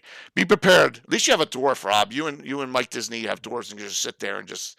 I can't even imagine how debaucherous that's going to be. Because last time Luke played with Darling and Eric Mona, Darling had her character Flavish hitting on Eliador, if you recall, during puppets and then some. What a fun time. Yeah, I can imagine it's going to go that way too. She has Phil Mafani, a no male illusionist thief in this one, who's a ladies' man and he loves the half elven ladies, and they just flock to him. And if you saw, it's kind of like what happened in the D&D movie, which we didn't talk about. We can talk about that another time. That was pretty good. I saw it today. Yeah, I enjoyed it. I had a good time. Probably my only disappointment would be that they didn't throw in a thanks to my dad and Dave and Ed, and it's Ed's World. Right? Oh my God, you're totally right, because they'd mentioned Elminster and Mordenkainen, and it was in Faerun. Oh, yeah, that's also too bad. Yeah, I think all 3 of them should have gotten a mention. I put a post up about that. Ed and I were talking about it today. Ed has his thoughts on it. It's a shame. It made me sad. It made me sad because the movie was good. Movie's great. As far as that goes, I thought they did a great job. It's accessible to people who don't play D&D. All ages can watch it. Right, exactly. Notice the fight scenes, there was no gore either. Yep. And I think that they are going to be able to make a success of this one and bring on a follow-on, a movie, which is important in establishing maybe a D&D universe or whatever. So absolutely, I think it was a win. If I find out anything about Acquisitions Incorporated, you'll all be the first to know. With going into Greyhawk City, we'll see what. Hopefully, someone will get back to me. I don't think any of the WotC people will come on the show, but maybe I'll find out in a direct chat, and I'll let you know as I'm working on that. But thank you, Luke. Thank you, Anna. Anna, I'll see you Wednesday, right? Yep. Mm-hmm. Oh God, back to work. It's only I got off Friday though, at least. And Luke can just chill. All those years, right? Well, it sounds like you're pretty busy. Good luck. Yeah, I do have a lot of years. I had a lot of years in the Army, and I thought I'd be chilling, but man, there's just so much cool stuff to do. And planning for their 50th anniversary, that's a pretty big deal. So, and also, the great Kickstarter coming up on Tuesday. Please, if you can, support it. That would be wonderful. See you all soon. All right, have a good one. I'm gonna hit the wrong freaking button. I always do here. This one. There we go. I got it. Hey, you got it. Yeah, it worked. All right, let's. Great Jeff, job. thank you very much. And Jeff, thanks for bringing in your friends, including Chet. That was awesome. Thank you, Garner, for coming on and chat. And we're 26 followers away from 10,000. So we're getting there, almost there. That's great. Yeah, thank you very much, darling Radiant. Remember, Bones is playing this game too. So they're playing a game of Dragonfire and Cormier. Please hang out, say hello. Nice raid. We're going in 87. Thank you. 5, 4, 3, 2, 1. See you Wednesday. All right. Just make sure it went, and then we're good. It looks like it switched over. Awesome. Yes, it did. Yeah, it did. Yep, there's 87. Bones and Pucho. Yeah. I don't recognize any of the rest of them, but recognize those two. So.